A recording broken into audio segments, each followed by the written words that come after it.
The Barrel House is brought to you by you, the listener, and those of you who have chosen to support the show over at patreon.com/barrelhouse, especially our Whiskey Legend tier patrons, Greg, Katie, Lauren, and Joe. Without you, the show wouldn't be possible. Hello, and welcome to the Barrel House.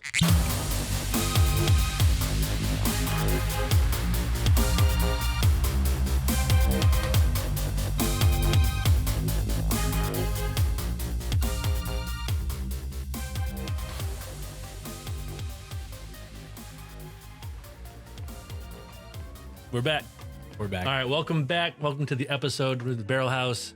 I'm with Greg, who Hi. some of you may remember from a live stream many moons ago. Actually, probably what, 6 months, maybe? No, it's been more than that. Has it? I don't know. It's been Time is fucked up. I can't keep track at all. I say 2 weeks, and really 2 weeks meant 6 months ago, and I don't even realize it. Some time ago, and Greg hated whiskey when he came, and he was negative, and I got him drunk and made him like whiskey. Listen, I try not to be negative. It's actually something that I've been working on in my entire life for a long time. I try not to be negative anymore. I try to be positive. However, completely correct. You when were I first miserable, came, and it was honestly. Let's I look couldn't. at the, I didn't know why you agreed to come.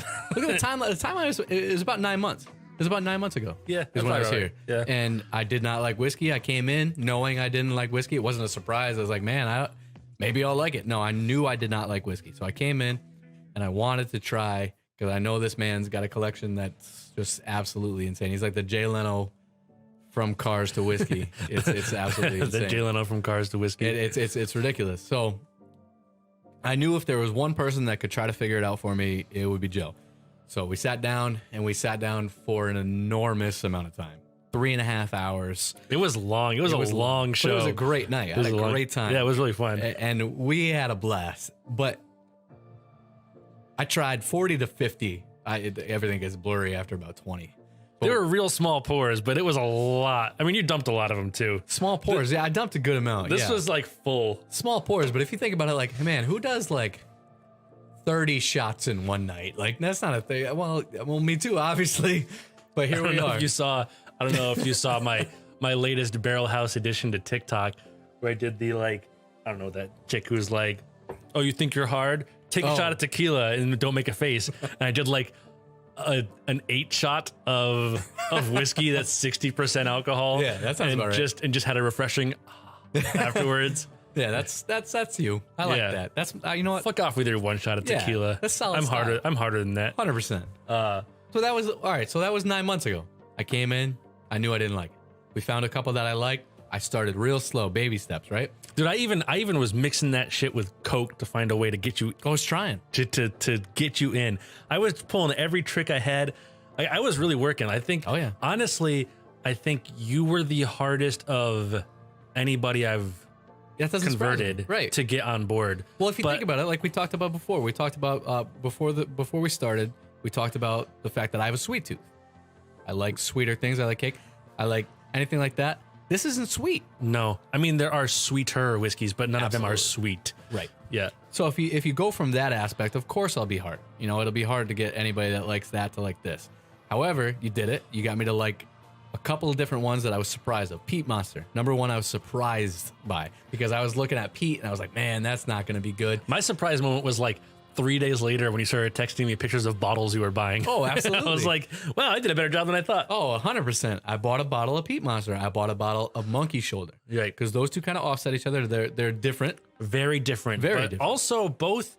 Now, I know you don't perceive the sweetness in Peat Monster. Correct. Because it's very smoky and earthy. Right. But the more smoke you have and the more used to it you get, you'll find that a lot of those peaty whiskeys are actually very fruity and honey sweet behind the peat. Right. And you're just not maybe frontally noticing it, but I think that's why you found some enjoyment out of that. Because it is actually, there's quite a lot of... So subconsciously sweet, which is literally me again.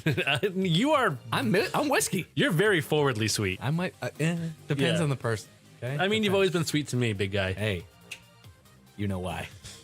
So all right. So at the end of that though, I still walked away here with a couple that I liked. Started drinking more. Tried the Peat Monster continuously at home. tried the monkey shoulder more. I probably leaned on that more, right? Yeah, I believe that. And we talked a little in the pre-show about you trying a couple other bottles too. You Yeah. mentioned like the Jefferson Aged at Sea or Ocean, yes, right? Yes, Aged at Ocean, yes. And you had, I know at one point you didn't talk about it in the pre-show, but I remember you sending me like you had some of the Elijah Craig small batch. Yes, that was really good. Yes, Elijah Craig is a go-to. I prefer the like real hefty barrel proof stuff, but the small batch is also very good. Super good. You mentioned you have but haven't tried yet the Woodford. Right. I'm excited to kind of try that bottle. I haven't opened it yet, but that is obviously something I'm going to get into. So I've kind of got an idea of like what you've started to kind of lean towards. Well, so that's the thing, and like in 9 months' time, you alone have taken me from somebody that doesn't like this, has no interest in it, don't want to try it, don't want to do anything. With a collection, I'm good. Yeah, seriously, I'm getting a collection. Like I'm looking at mine, and I'm like, all right. So I've got a bar downstairs just like you do. It's nice. I love it. It's a great thing to do. But you have the shelves. You've got more other stuff. Yeah. I have I've got only a full whiskey. Bar. Yeah. No, I've got a full bar because I like to entertain. I have one. parties. I have like one bottle of vodka and one bottle of gin, and they're upstairs under the cabinet in the kitchen. No, we got so much. Actually, I remind me again. I need to talk to you about a couple of different types of alcohol. I was asked to specifically talk to you about it. Really? Absolutely, I'm here for it. Who was asking? Don't worry about who. All right. I want to. I was told. I have a good friend of mine that also likes plants, and he was talking about sipping tequila.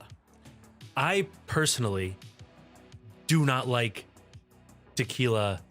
Full stop. So, have you ever had a good sipping tequila? I've had a couple of. I'll say that I've had a couple of what was described to me as good sipping, like expensive, relatively expensive, good sipping tequilas.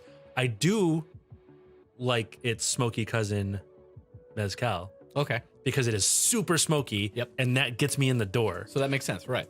That makes total sense. There is I honestly think it might just be the agave base when distilled. I like agave kind of everywhere else.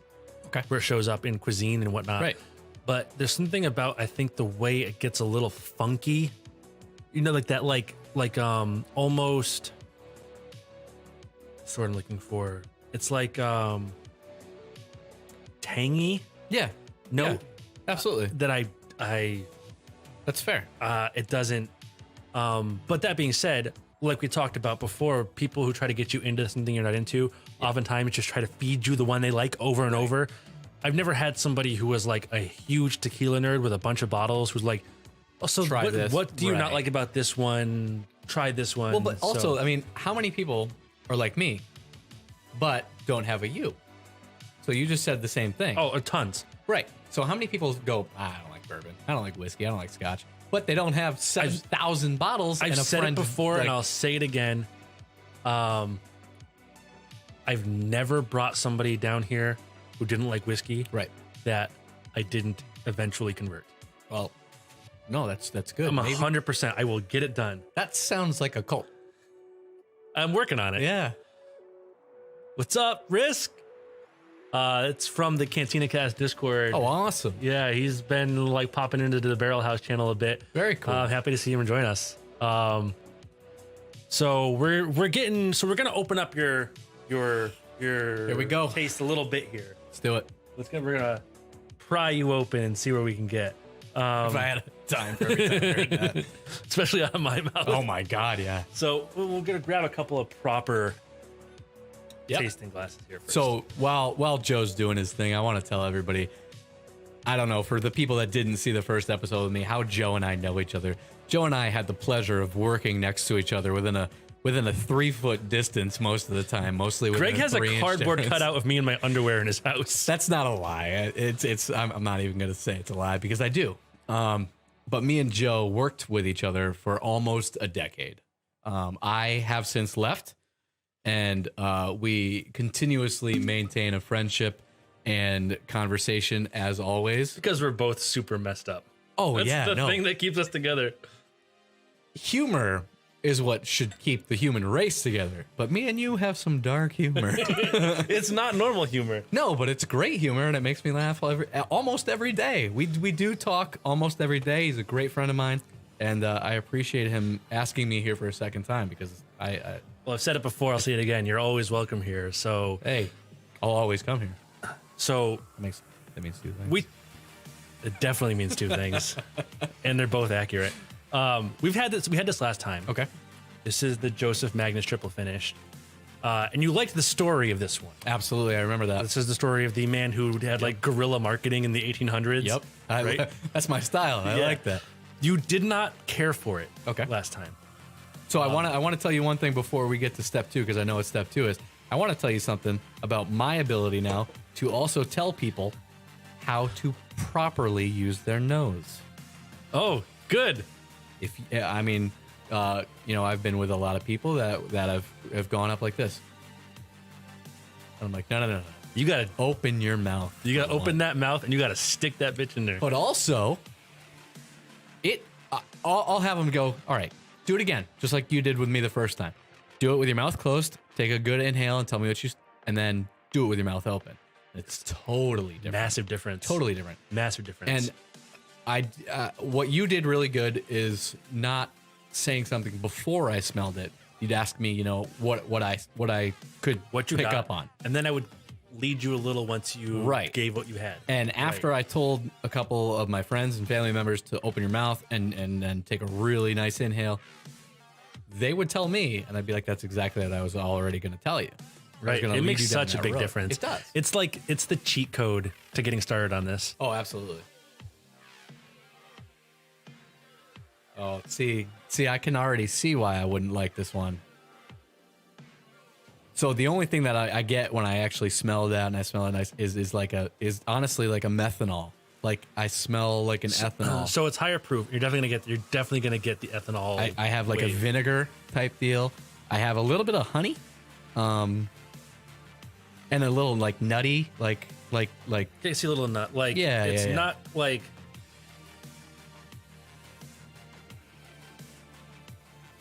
It's really like it actually. So I could see myself not enjoying the smell before. Yeah, it doesn't smell bad. Go to back me. to the nose now, but think about. I want you to look for like dark chocolate and for like orange peel. I definitely pick up on the citrus. Yes. I 100% get the orange peel. Dark chocolate, I do not at all. So the dark chocolate is a little more subtle. You're probably gonna have to dig for it behind the alcohol, which might be a little bit much for your nose where it's at. Because also, I don't like dark chocolate. I like milk chocolate. Yeah, you're gonna. So this is relatively sweet though, but the sweetness in this comes from. So this is finished in 2 kinds of sherry cask, Pedro Jimenez and Oloroso, and then also in cognac casks, and then that's triple finished, and then combined. Okay. So you're gonna get a lot of really rich, dark sweetness out of it. So it's a little bitier because it's higher proof. So that, if actually, I'd like you to do this. Not even gonna lie. I want you to go back on our first video, and I want you to find the actual the second that I took a sip out of this, and compare it to what I just did, because this is pretty good. This is good. I love this. Is one of my favorite bottles. You know what I get on taste? Brown sugar. Lots of it. Yeah. It's brown sugar and honey. Rick wants to know what we're drinking. This is. I shouldn't have put the bottle back before you stopped. I'm sorry, Risk. This is the Joseph Magnus triple finish straight bourbon whiskey. There it is. This is a great, great bottle. So you said this is up in proof. What proof is this? This is 100 proof. So comparison to my favorite, which is, I believe this is, what is this? I believe this is like 41%, something like that. 93 proof. So it's a little bit. A little jump. It's 7 doesn't 7%. Sound like a lot, but when you're drinking it, 7 is a pretty substantial taste difference. Like I'll give you like, you figure you rarely get, I shouldn't say you never, but you rarely get like quote unquote high end whiskeys below 90. Okay. right? Like almost never. Okay. You do sometimes, they do exist, but it's pretty uncommon. So the difference between like 93, like most people can detect on the tongue the difference in burn from like a 90, 91 to somewhere in there to a 100, 105, somewhere in there. There's a pretty good difference in the burn to most people. So there's a difference, but so I don't mind the burn. I like the burn. This one's got a really nice aftertaste.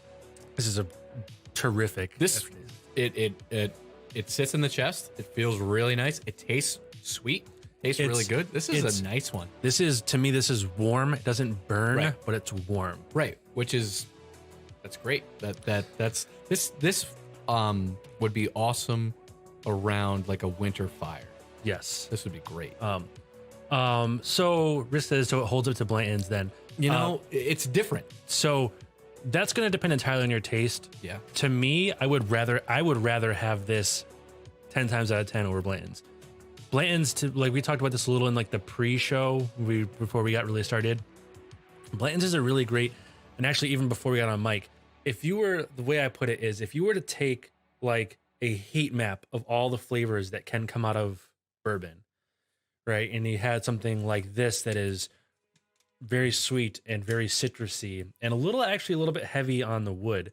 Like the blob of the heat map might go off to the right a little bit. It could be like an oblong egg off to one direction. Take another one that was really, really fruity. It might be to the other direction. Bland's is kind of all of them right down the middle. Absolutely. It doesn't really have an egg to it at all.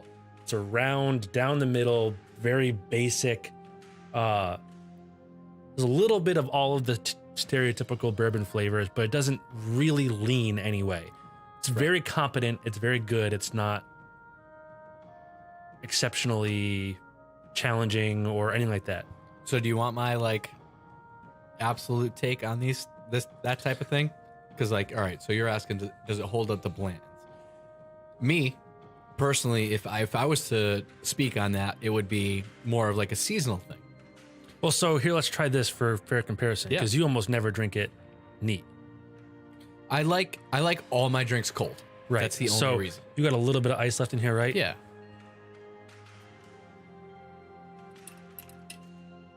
Try it cold. So my whole thing is like, again, comparison to beer. In the summer, I don't want a heavy IPA. In the summer, I want a light, drinkable beer that's going to be refreshing yet beer. See, I think this stands a little bit to where we are in our different experiences, because this isn't hot or heavy to me so much. This is okay. So that iced with one rock like that it's like a Blanton's with a little bit more kick. Not much, tiny bit more, but a nice kick. And if I were to say anything like Blanton's, I would call my summer bourbon, and this I would call my fall to winter bourbon. So what I would say is that, like I was about to say, like that sort of talks to our experience, because like this could be all year for me, because this does not quite get as bold or high proof as I go. Right. So your spectrum is way bigger than mine. my spectrum is shifted a bit. Right. Like something that I would stay away from in the summer, at least neat, that I would stay away from in the summer, is something like one of these Elijah Craig barrel proofs that are 64% and like very bold and very woody, 12 years old, like all that, right? I might lean away from those in the summer a little bit, or maybe even a super peaty scotch, maybe not so much when it's super hot out. But this doesn't hit right on that scale to me. Right. But I could see where you're at. Exactly. This might be a little bit on that spectrum. We're going to work on changing that though. Here we go. We'll do little rinsey here between pours. So only if you say that every time. Rinsey. Absolutely. So clearly we got to lean sweet. We don't have to. I mean, for Maybe your we should expand a little preferences, What I want to do is I want to works from sweet back a little. I don't want to. So you know I'm gonna like sweet. You Right. know I'm gonna enjoy it. I don't want to hammer you right off the bat with very not sweet. I want you to give me something right now that you would like me to like. That I would like you to Do like. exactly what you said that you shouldn't do. Not that you man. like though, but tell me something that you think I should like. Not because it's sweet. Stay away from the sweet. Give me something that will expand that spectrum for me. Like you want to try something that I think is objectively a fantastic whiskey, but I don't think is in your wheelhouse. Absolutely. Okay. You got to put that one back. That's too much. No. No, that's. We're gonna have small pours of this one. All right, please, because I don't feel comfortable here on this level of expense. It's all right. It's a write-off. All right. So which one is this? This is the Octamore 12.3. I love the name, Octamore. Octamore. It's from the Bruichladdich distillery, and for reference, so you know, this is 62% alcohol, and it is one of the most heavily peated whiskeys you can buy. Okay. Octamore makes the most heavily peated. This particular edition, the 12.3, is not the most heavily, but it's very close. So if you're talking about like that you can buy, do you actually mean that you can buy? Like I could go to the store and I could find this if I wanted to. This comes out once a year, but when it comes out, you can just go buy it. Okay. And for reference, like Peat Monster, I believe is 39 or 40 Something like that. peat parts per million. Okay. This bottle, I think, is 160, That's a little bit more. something like 130 peat parts per million. This smells really good to me. And I guarantee you, I love this whiskey. if you roll back the footage, you go back to 9 months ago. Yeah, you weren't into it. I guarantee, well, this wasn't out, but I guarantee you had me try. You had the 11-1. Right. So I'm sure I was like, oh God. No, you didn't like it. You made it. smells good. You made a. Yeah, face. I guarantee it. This smells amazing. I want you. So there's a peat expresses itself a little differently from distillery to distillery. Way different. Octamore, the way Bruichladdich peat expresses. Did you just like burp? Bruichladdich. Yeah. Yeah. What was that? That's the name of the distillery. No, it's not. The way their peat expresses itself, on top of the intensity of this, their peat always reminds me of blue cheese. I don't get that scent at all, but I'm having trouble describing what I It's- am getting. So That bottle is way more here. Just for, I'm not gonna pour any, yeah. but just hawk the top of the bottle. This bottle is way more blue cheesy. Yeah. Yeah. Big time. So I can get that from there for sure, and I love blue cheese. This, however, I'm not kidding. I'm having like I don't know how to describe this scent. This has a little bit of like barbecue sauce. So it smells barbecue saucy. It smells campfire. It smells like actually what would come out of my smoker if I was doing a nice set of ribs. 1000%. This is gonna be so proteiny and smoky. Right. It's gonna be on the palate too. This bottle is fucking delicious. It's gonna be real intense for you. Is it? The heat is the alcohol proof. Yep. Very high. So with the alcohol proof being high, am I going to get like that kick in the teeth right off the bat, or am I going to get it a couple seconds later? That depends a little bit person to person. Okay. How your body handles. For me, the alcohol is way more in the throat. Okay. Mine's usually in the chest. So there we go.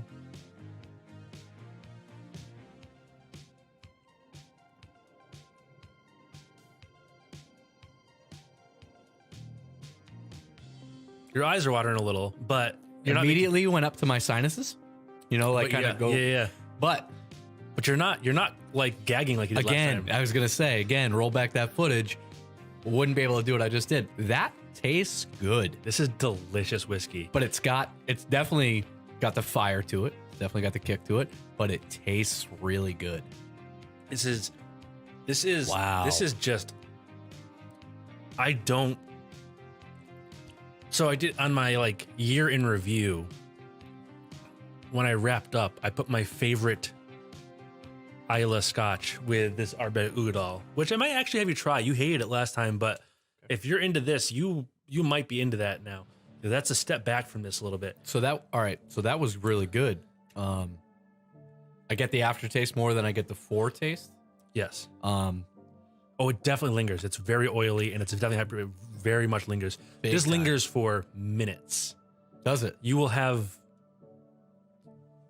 It's taste. good, but it's good. It's actually super smooth. For the proof, it's ridiculously smooth. Right. I was expecting it to be more of a right off the bat, like a you shouldn't have put this in your mouth kind of thing, which I've been a part of these days, but that was really good. This is the only reason this didn't get my favorite Islay Scotch of the year on that show was because of the price. That's fair. That's absolutely fair. And I got to take it all into consideration. Absolutely. I can buy 4 of these For one. for one of those. Right. And we'll do that right now while we're. If I drop this. You'll Venmo me. It's a very cool bottle. I really like the name. I kind of want to get a bottle of this, but it's probably not available anymore. Is this something that you can buy it any time of the year if somebody has it? easily. Oh, easily. Okay. From them directly online if you're willing to pay the $30 shipping from Scotland. $30 shipping. Especially now we're talking a $300 bottle. So Right. So I mean, it's really good. You and taste profile wise, oh, don't worry. There's going to be plenty of this, Lauren. This isn't going quickly. Yeah, no, that's not one that we're gonna be drinking a lot of, or that Joe's gonna be drinking every night. I've had, counting the 2 we just had, I've had 6 pours out of this bottle, and look at how full it is. It's a very good bottle. I'm not plowing through that. Comments. Leave that for other things. What is this one? This is the Artbeg Udoll. All right. So that's the word that you made up. This is the one that I put as my favorite. This is also has been my favorite Islay, I believe, 6 years running. Okay.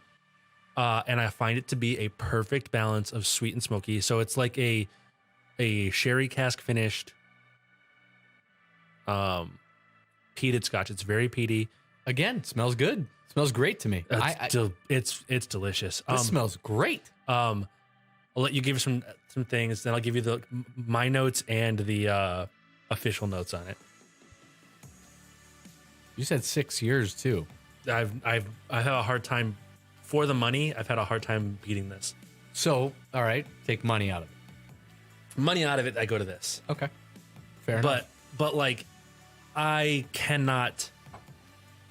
It's like putting your car of the year as a Bugatti Veyron or something like that. It's like, that's not real. So before I try this, tell me why you would go that bottle over this, money aside. I'm a whore for proof. I'm just a whore. Yeah. But I'm married, so I'm a retired whore. And also, I really like smoke. I really like peat. This is a lot more of both. And this is smoother. This smells sweeter.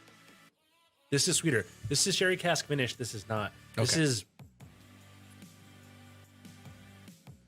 a really well balanced. This is an amazingly well balanced and well executed whiskey for the $70-ish it costs.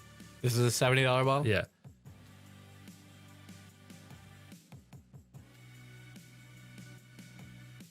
It's 56%, 54% alcohol. Like that. It's really good. It's delicious. It's so easy to drink. That's really good. It's proteiny. It's got I'll let you think about your notes before I start blurting out what I get out of it. I know this is a weird way to describe it, but it tastes heavier than that does. I think that's fair. It tastes darker. More smoky. Darker. So that's funny. This is actually way smokier. But I said this before to people. This is so smoky. The smoke becomes almost imperceivable. Like you detect the smoke as a different note.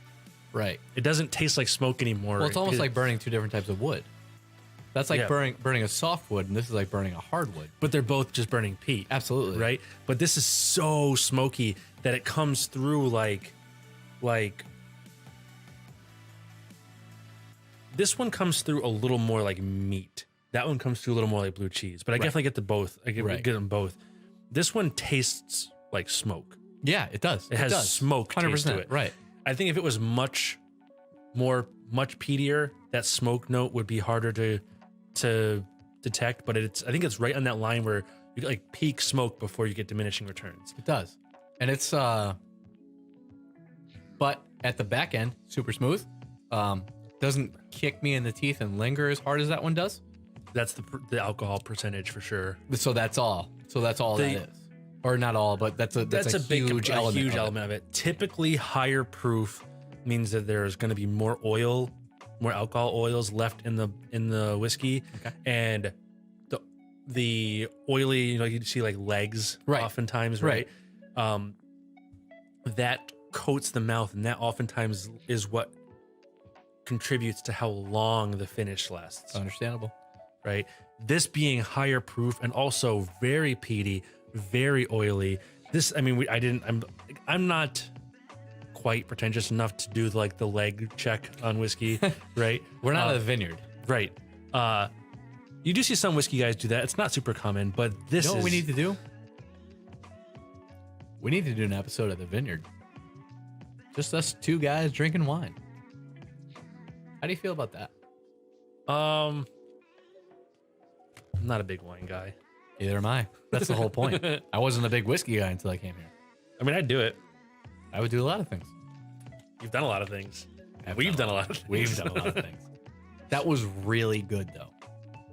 Again, guarantee. Roll back the footage 9 months ago. Me and you sitting here at the same time.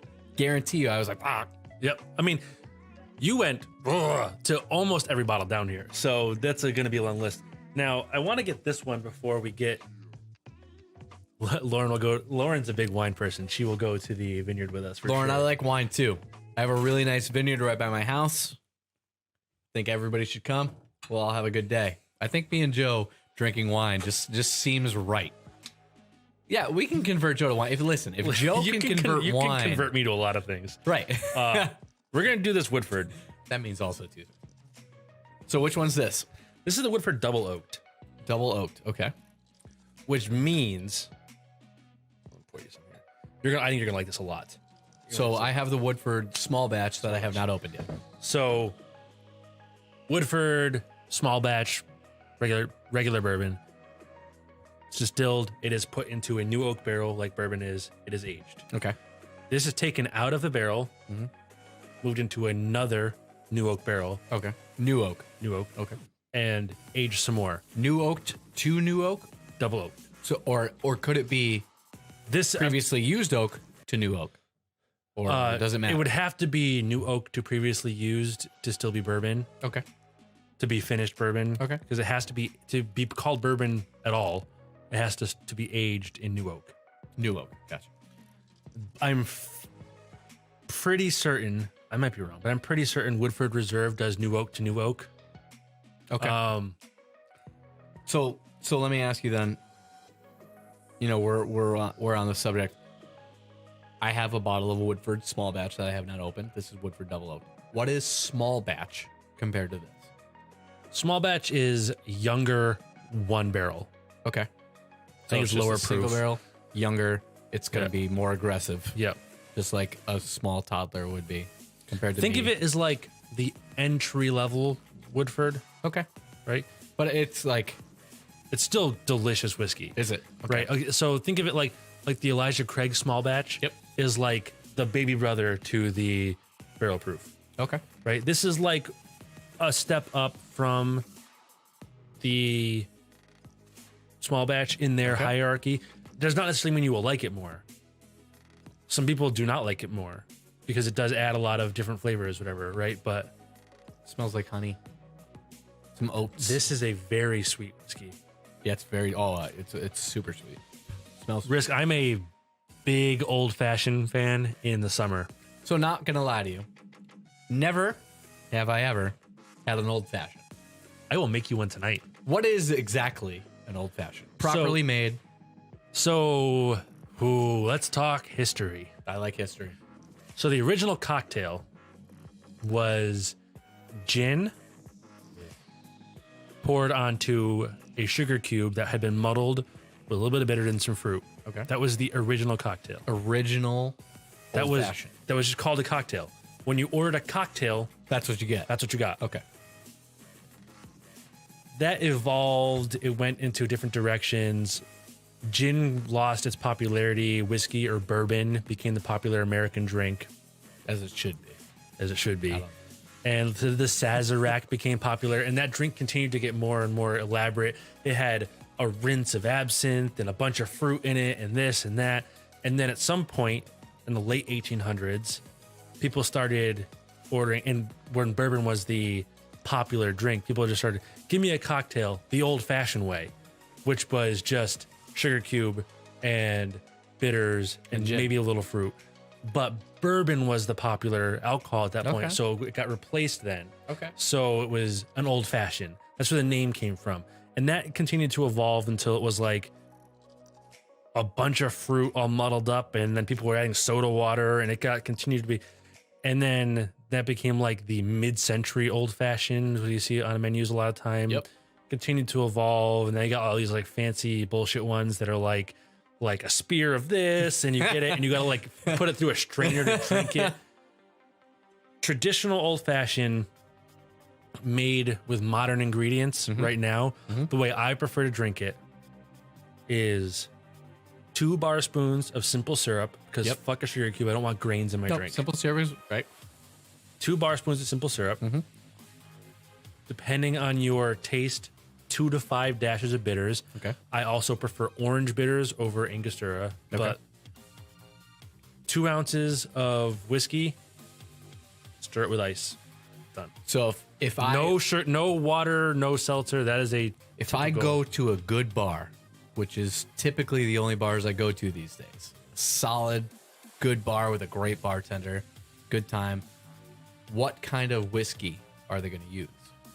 What brand? What everything? That's going to depend wildly. On yes, I mean, most bars will use if you go to like a place where they're charging like $16 a cocktail, something like that. Yeah. We'll probably use a mid-tier bourbon. Okay. Because they're not going to want to put one of their expensive ones in, because you're putting sugar and fruit and shit in it. But is using a mid-tier better than a just garbage cheap tier? Yeah, because it's mostly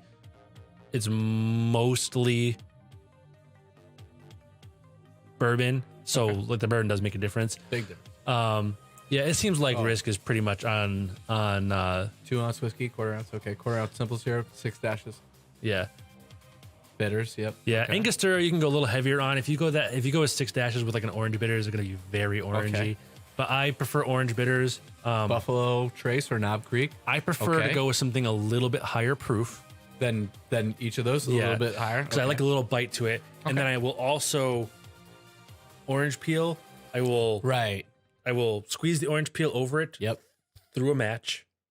Ooh, you get a little burnt orange oil. Whatever you're saying right now, I'm going to need you to do at the end of the night what you said you were going to do. I have it all. I have it all. No, this is all going to happen. Yeah, I I need have it upstairs. like, I'm not kidding. I have never had an old fashioned. I don't know if we're going to do this on stream because I don't want to necessarily want to bring all this down. We That's might. true. We might. We'll see. We should. We'll see how it goes. It might be part of the after show. The after show. Yeah, absolutely. We'll take a 2-minute intermission. Absolutely. I'll go up and get the stuff. Since I've been on the I'll make previous show, I'll make it with Blanton's, because every time I make a Blanton's old fashioned, people get mad. No, I'll get mad. I don't even know, and I'll get mad. But since I've been on the show, I've only just been trying different types of bourbons, whiskey, scotches that I can. I haven't actually tried an old fashioned because I to your point, I'd like one properly made. I'd like an actual old fashioned. I really hate when they put a ton of fruit in it. Yeah. Right. So that's the problem. Looking, even at like, really nice bars, a lot of times you end up with that because it is such a basic drink that they feel the need to make it fancy jazzy. It up, and it just ruins it. Right. It takes all of the whiskey out of the flavor. So Wrist puts an orange peel around the rim too. So that's what I do is I will express it over through a flame. Then I'll rim the glass and I'll drop what's left of the orange peel in. Give it a couple quick stirs.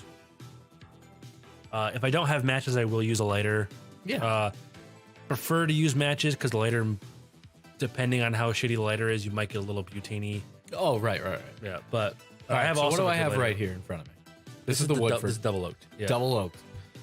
So sweet. It's this. This also makes a.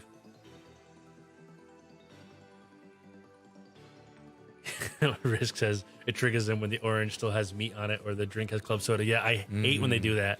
I hate when they do that. See, the way you're describing it, it shouldn't have club soda in it. No, but a lot of places do. That mid-century old-fashioned, people used to top it with water or club soda, and at that point, it's like you're not even getting any whiskey flavor anymore. So this one right here smells sweet. It's super Smells sweet. smooth. Yeah, you're gonna get more wood on this than you normally get. So off my nose, I just Not on the nose. Not on the nose. On the palate, Okay. you're gonna get. And the woods, it's not old enough to taste woody, but you'll get that like a slight sensation of like. You know the way your tongue feels when they put a tongue depressor on it? Yeah, That like slight dried out. it's like the sad ice creams we used to have. Like Yeah, when you're in elementary school yeah. with the little wood Yeah. spoon. You'll get a slight, it's very subtle. It's not overwhelming, but you'll get a slight bit of that like that moisture exactly. suck out of it. So tell me if I'm wrong. I get honey and I get banana. yeah, banana, but you definitely get banana. Banana is super common in bourbons. Oh, is it? Okay. Yeah.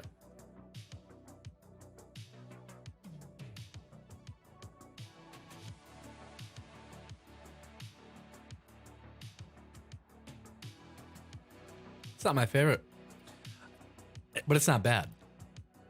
It's to me, this falls very similar to Blanton's on the spectrum, except for it leans a little bit more on wood, a little bit more on sugary sweet, not like brown sugar, but like white cane sugar sweet. You know what? To me, it gives me a really super aggressive, instantaneous, like kick in the back of the throat. See, I get. So I think this is some of where my proof tolerance goes. I could drink this like water. There's no. So what proof was that? This is low. This is. Is it? Well, it's higher than Blanton's. It's 40, Okay. or actually, I think it's about the same. It's 45. What was this? Oh, 93. So it's actually a hair lower. So that's weird. It honestly probably goes back to what you said.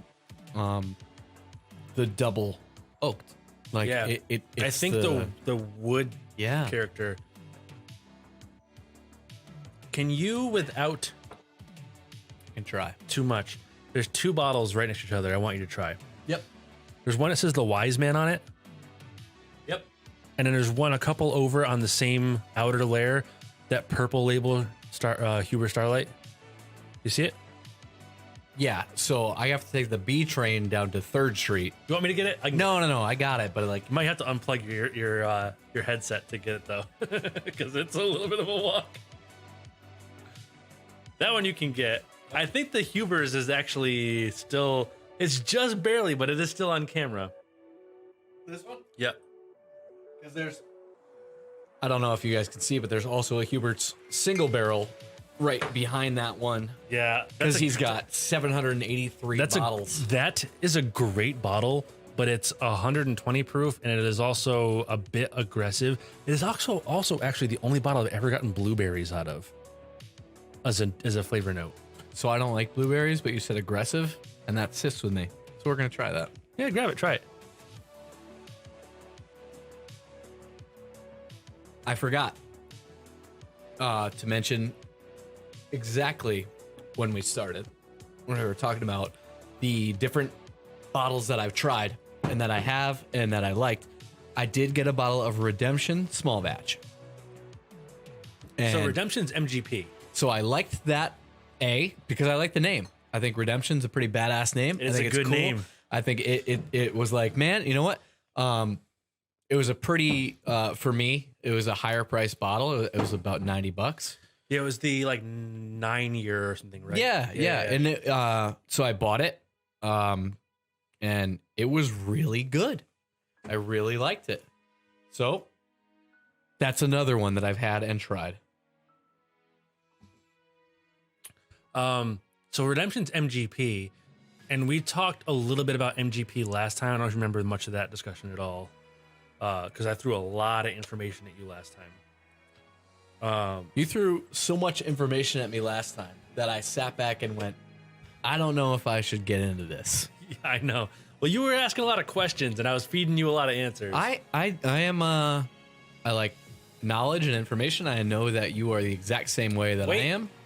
We have done the thing where our concurrent viewers and likes match. You know what that means? So Pro Ball 87, message retracted. Excuse me, Pat. What you trying to say, boy? I need you to reach up there to that bottle of Old Tub, which was my worst bottle in the bar. Wait, did you come up with a rule that I didn't know about? Yeah. Grab that. Seriously? Yeah. Old Tub? Old Tub. This is the worst bottle in the bar. So what am I going to grab it for? Like, You're going to grab it. okay. I have to show you it? Or No. like, we're not opening. Yes, we're going to open it. Actually, we're not. Yes. So this is the rule, All right, there's a rule. and this applies to the guest as well when we're on guest stream. I'm not a guest. You're a guest. I'm actually...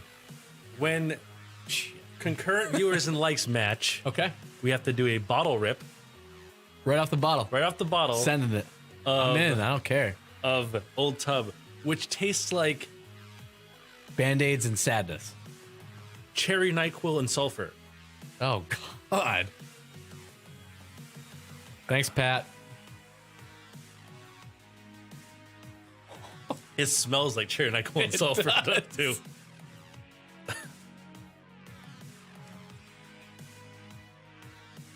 Doesn't taste as bad as I thought. I mean, You fucked me up is all it is. it's a personal taste thing. I hate this shit. Oh, no, that tastes bad. But it's not as bad as I thought. All right, so my buddy Pat is asking if there's a website that you recommend Curiata for is buying good. online. Reserve Bar is pretty good. Flaviar isn't bad. The problem with all of those is that you are going to pay more than if you found it in person. If you can't find it in person and you have to resort to it, a lot of times the best answer is actually to buy it straight from the distillery. A lot of distilleries will sell online, depending on the state and what their laws are. Not all of them, but you will pay MSRP plus shipping there. Everywhere else, you do usually end up paying a premium, but sometimes, like I talked about this in one of the like many forums about whiskey I frequent because I'm that guy. You are. If you're willing to spend 5, 6, 7, 8, 10 hours looking for a bottle, how much is your time worth? How much did you just pay for that time? Very true. Right? But that actually should be an aspect of life. How much is your time worth in anything? I factor that 100%. in almost everything I do. 100%.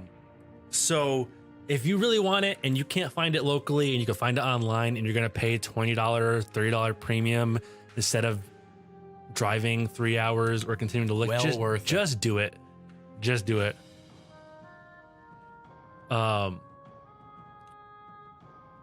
There's a whole bunch.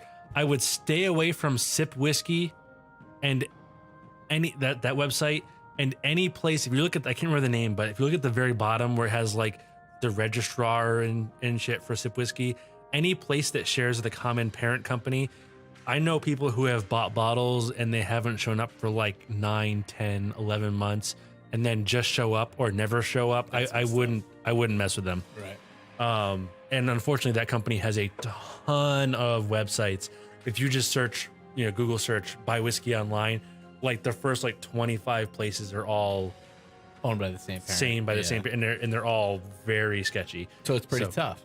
So really, your best bet is to go local and to get what matches what you think your palate may be, or Flaviar. If you want a particular bottle, talk to somebody at your local store. A lot of times they can order it for you, 100%. and that is 100% the best way to go. for sure the best way to go. But if you're not sure, I think that after I was speaking to you before the show, I think that I might do Flaviar, and I think Flaviar is great for like 1 year. Yeah, for a person to get like the tasting kits. Absolutely. Where they send you like 4 or 5 samples and explore that way. And you get to know what you like. But once you've kind of gotten your lanes, it's way more expensive than it's worth. Right, but once you get your lanes and you know exactly what you like. That first year or so, Right. it's definitely a good way to get a lot of experience very quickly. So is there a way for somebody, say for instance, they know, hey, I like Blanton's. What else might I like? Is there a website for that, or is there just more Not really. I mean, what you do if you have a bottle you like is you find somebody who knows and you ask. Like there's not a lot of people that know, like you pointed out before. I truly believe that. Do you know what you can do though?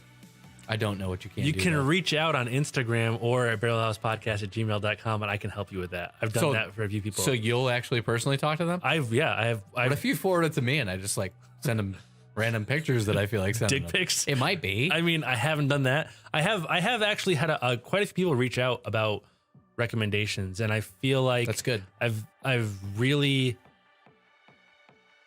opened some eyes as far as like how little effort it takes to find a bottle you love without having to jump through a lot of hoops.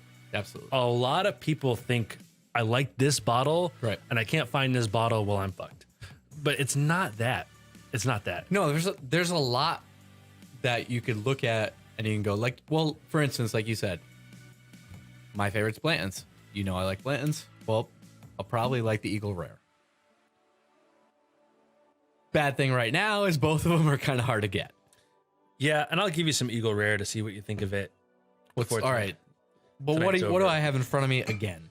So, this is a relatively new bottle. Knob Creek 12 year. I have the Knob Creek 12 right here. It doesn't taste anything like Blanton's, but I think it is very similar in the like quality realm. So, as a Blanton's fanboy, I will change that, or at least I will test that in a minute. I'll try that. And it's very good. I will let you know. It is I think this is the best thing Knob Creek sells, by the way. It's cheaper than the 15 year and it's much better to me. So let me ask you a question, because I've never had 12 or 15 for Knob, unless I did when I was here before. I don't think you had it last time. I don't remember. I've had Knob Creek, period. That's it. Like their flagship, whatever you want to call it.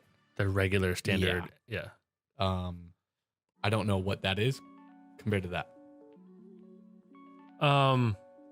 It's a pretty drastic difference. It's gotta be, right? Yeah. It's well,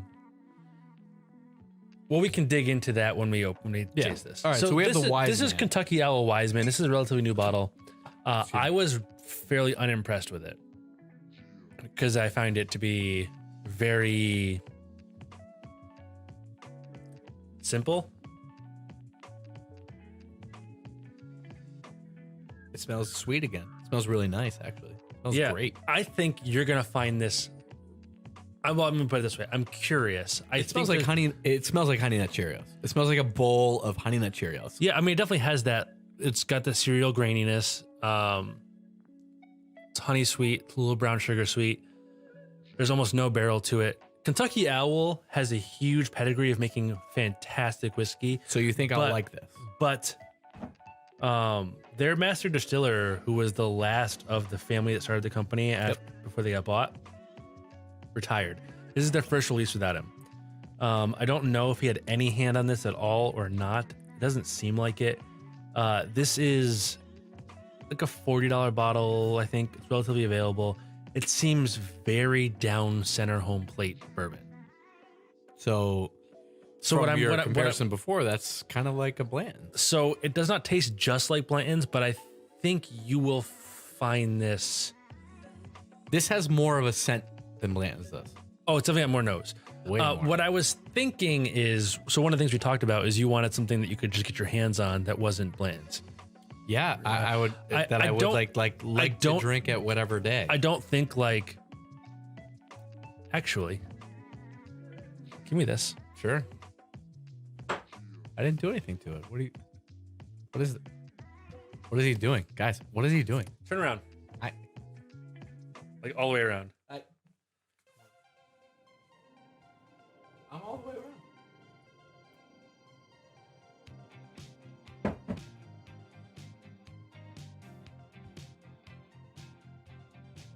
Okay. Try them and see what you think. The double blind or single blind taste Single test. blind, yeah. All right. So am I supposed to identify? I just want you to tell me which one you like more. I don't need you to identify. Just Okay, tell me which one you like fair. more.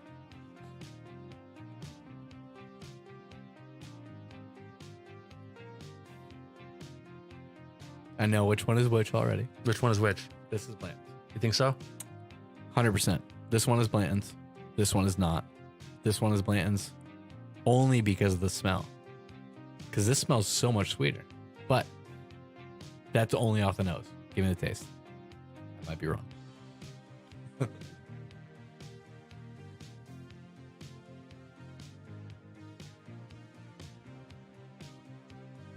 Sticking with my original. That's Blanton's. Try it. Keep trying. Keep drinking. Sticking with my original. That's Blanton's. This is the other one. Although, this hit me harder first. But tastes good. Tastes great, actually. Tastes great.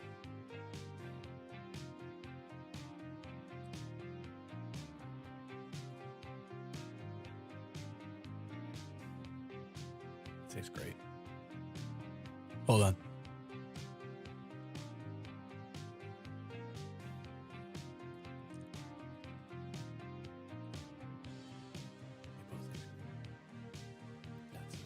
Or is it? Stick with my original. No, I didn't want you to guess which one was which. I want you to tell me which one you like more. So, to your point,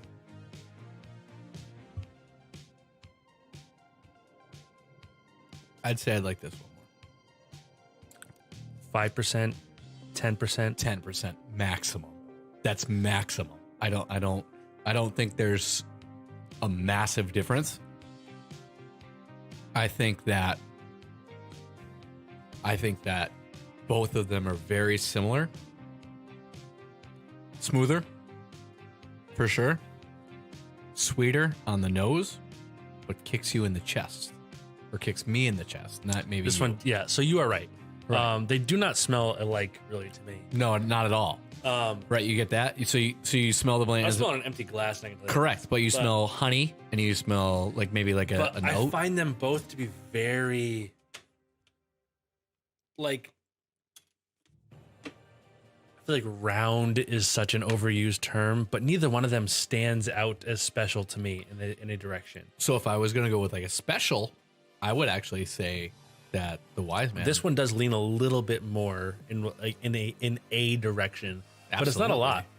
It's not a lot, but it's significant compared to if we're using this as a control. So I believe this is all over the place, and MSRP I believe is $20 a bottle less than Bland's.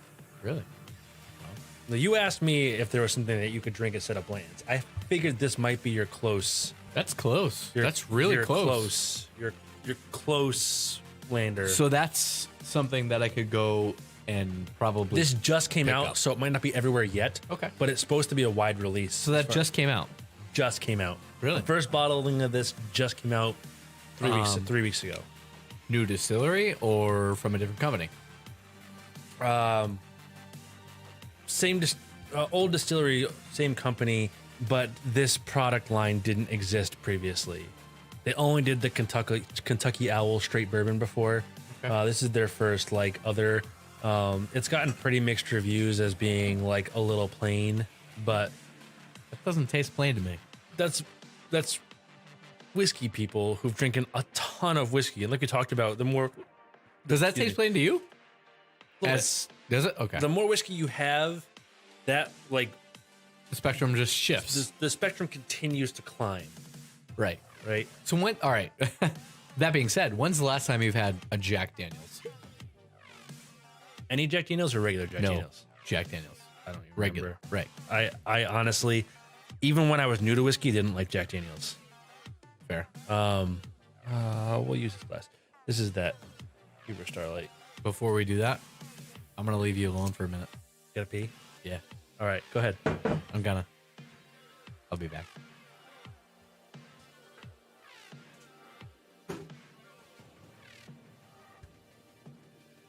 So let's see. I got a little behind on the chat here. Sorry. So risk is never trying to. So it's not that it's way far off though. Risk. I think the Knob Creek 12 has a lot of that Knob Creek taste to it, like the mintiness and some of the nuttiness and stuff that Blanton's doesn't have. But I think it is sort of in the same way that this is close to Blanton's in that they are compacted and that they don't reach really far in any direction. They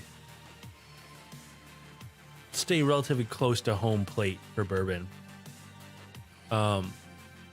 They're good though. They're good. I prefer the flavor profile that the Knob Creek 12 puts out to the Blanton's, but it's not a ton. It's a subtle difference in flavor profile.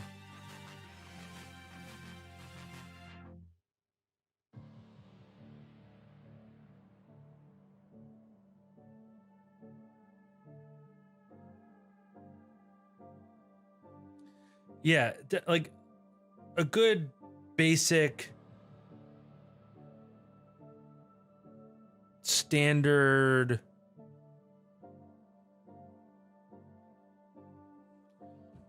it's my opinion. What are you asking, Lauren? What whiskey is that?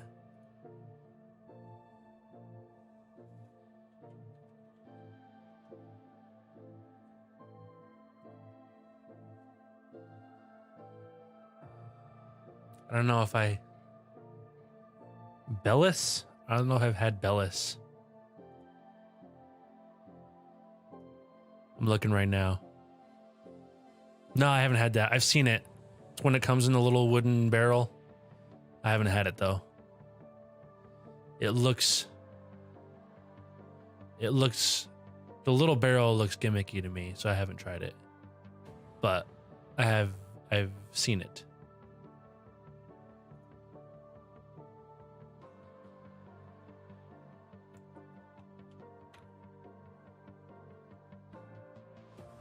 I'll have to give it a try sometime. I've got a little bit of room left. I've got room for like 6 more bottles on the shelf before I have to start thinning out. So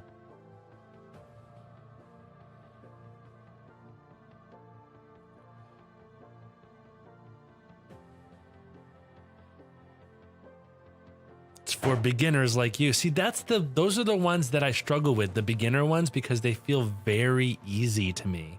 Like they're just too plain. And I like a little challenge in mine. He's back. I've not had Chestnut Farms either. I don't think. It's possible I have at a tasting or something, but I don't think so. The name doesn't sound familiar. I've had Chestnut Farms. You've had Nut Farms for sure, and you've had nuts on your chest before. No, I keep looking behind your head. It says Red Breast. And Red Breast is great. Yeah, it's why I keep slapping it. We'll give you some of that. Okay. We'll give you some Red Breast. All right. So this is the Huber Starlight. The what? Huber, the Starlight Distillery, Carl T. Huber. This is sherry cask finish. So bourbon. I'm going to need you to remind me what sherry cask finish means. Sherry is a fortified wine. Fortified. Like think wine that's like liquor proof. Jesus. You ever had that? I don't think I've ever had. I mean, people cook with it a lot. Cooking sherry, stuff like I that. go like straight up like Joe Rogan. You ever tried DMT? You ever tried DMT? You ever seen? Have you used? I know you don't TikTok a lot, but I see them on like reels and stuff a lot too. People like cut that clip of Joe Rogan making animal noises. You know what's interviews. Funny? People tell me like, you know, it's the same thing. Like I really don't. I don't TikTok. However, every single person that knows me and knows me well goes, you need to have a TikTok. your ass would go viral. And I'm like, man. The thing with TikTok is, the thing you hate about TikTok goes away after like 4 or 5 days using it. So I just need to get on TikTok, hop on the train, and I also need to create my own. Yeah, for sure. All right. The barrel off TikTok does great. Does it? Okay. I mean, I see like, that's all I need to know. I see a measurable increase in downloads. Yep. Every time I post one. I'm in. But like the other day, I was sending you some of the curated TikToks that I found, and they're so messed up. I love them. But the thing is, the more really screwed up TikToks you watch, the more it shows you. Dude, your FBI guy must look at your algorithm and be like, is this dude okay? This dude, I should tell you some of my Fed Smoker TikToks that come up. All right, so my favorite locally made bourbon is Litchfield 1000% Litchfield. All Litchfield crushes, absolutely crushes anything local. So not for nothing too, about Litchfield Distillery, really cool area of the state of Connecticut. My wife and I had a weekend together where we did breweries, the distillery, and a couple vineyards. I can't remember the name of the lake up there. Amazing lake with Harrison Ford owned or owns a house on it. Yeah, a bunch of celebrities up there. Yeah, beautiful area. Last I knew, like Harrison Ford had a spot up there. Trying to remember who else. There's a couple. I think I want to say it was like Tom Hanks had a spot up there. Taylor Swift has a spot up there. There's it's like the big names with lots of money. Right. So we went to Litchfield Distillery. We went to an awesome brewery. And we stayed at one of the inns that was like a bed and breakfast little deal.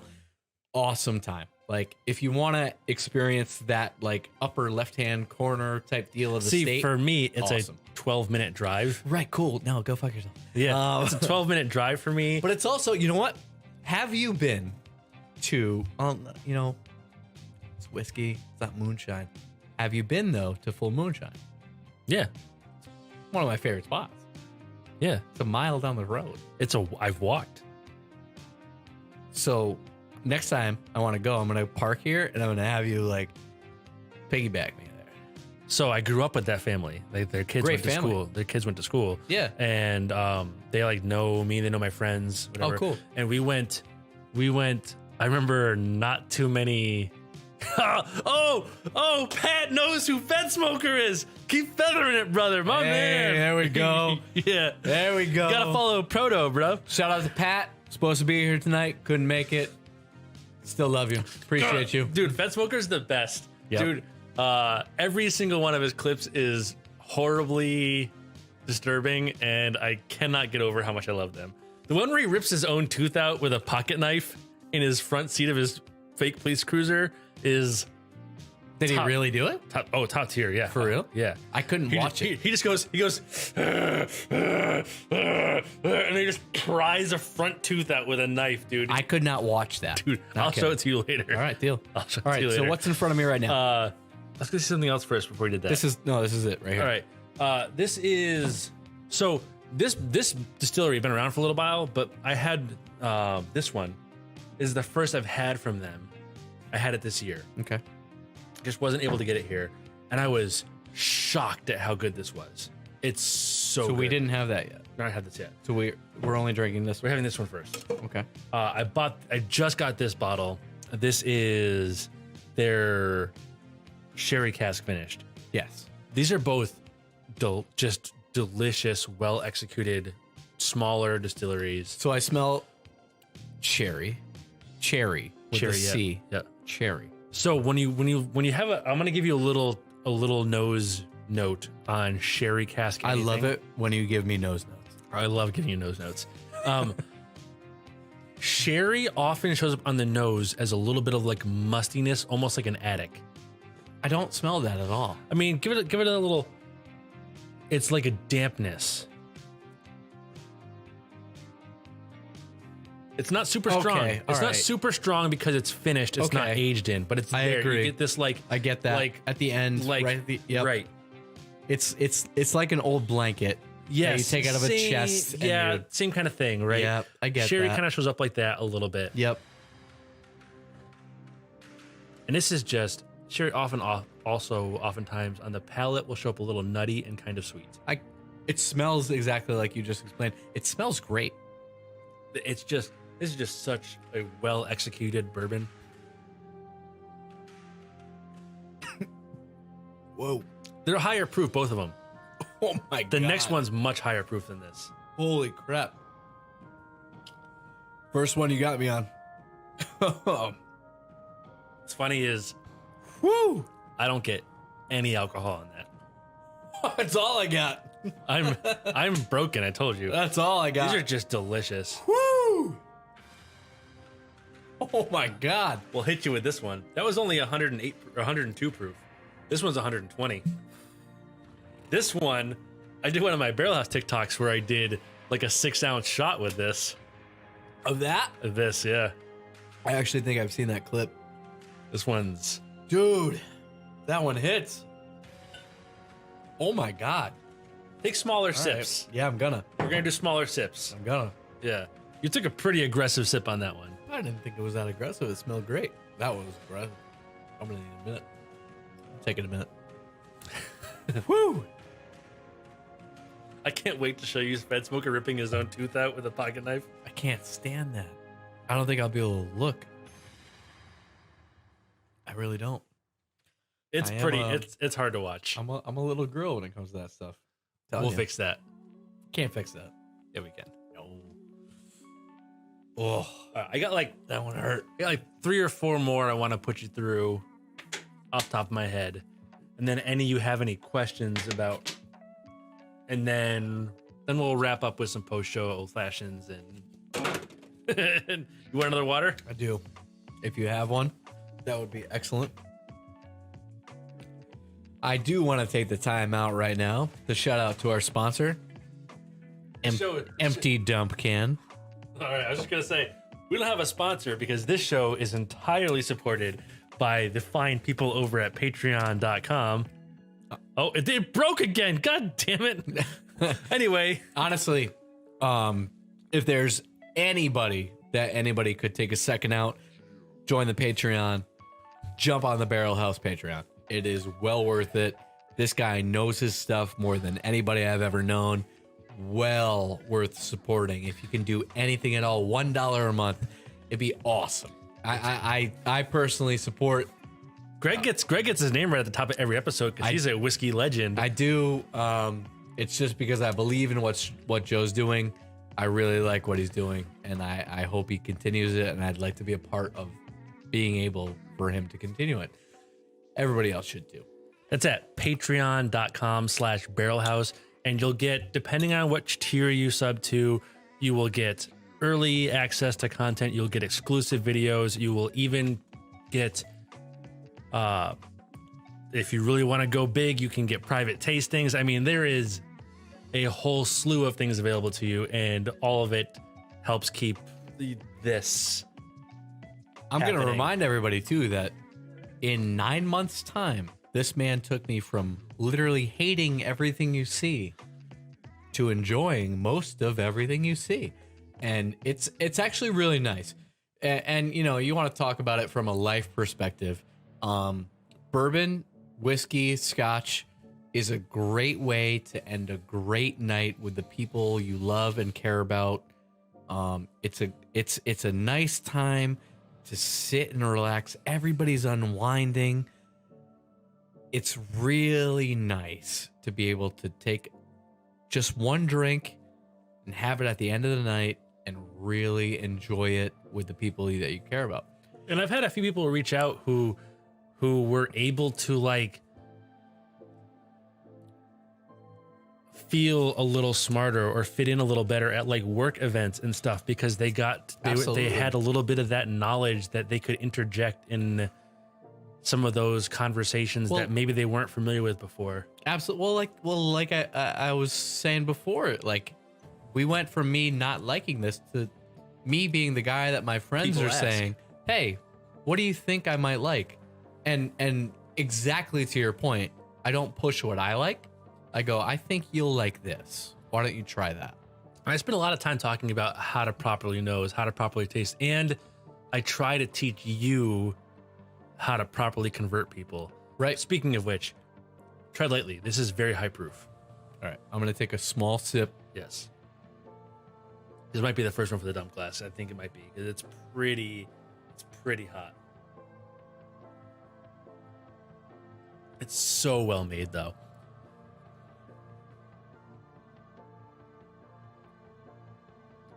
Did I try this before?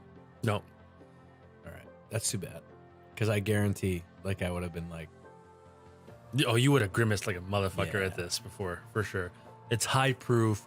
It's really heavy. it is. It's oaky. It is everything you It's just said. it's oaky. I mean, it's fruity and it's got all those like really nice light notes to it too. It's crisp, but it has a lot of like heft, heaviness in the background. It's higher proof.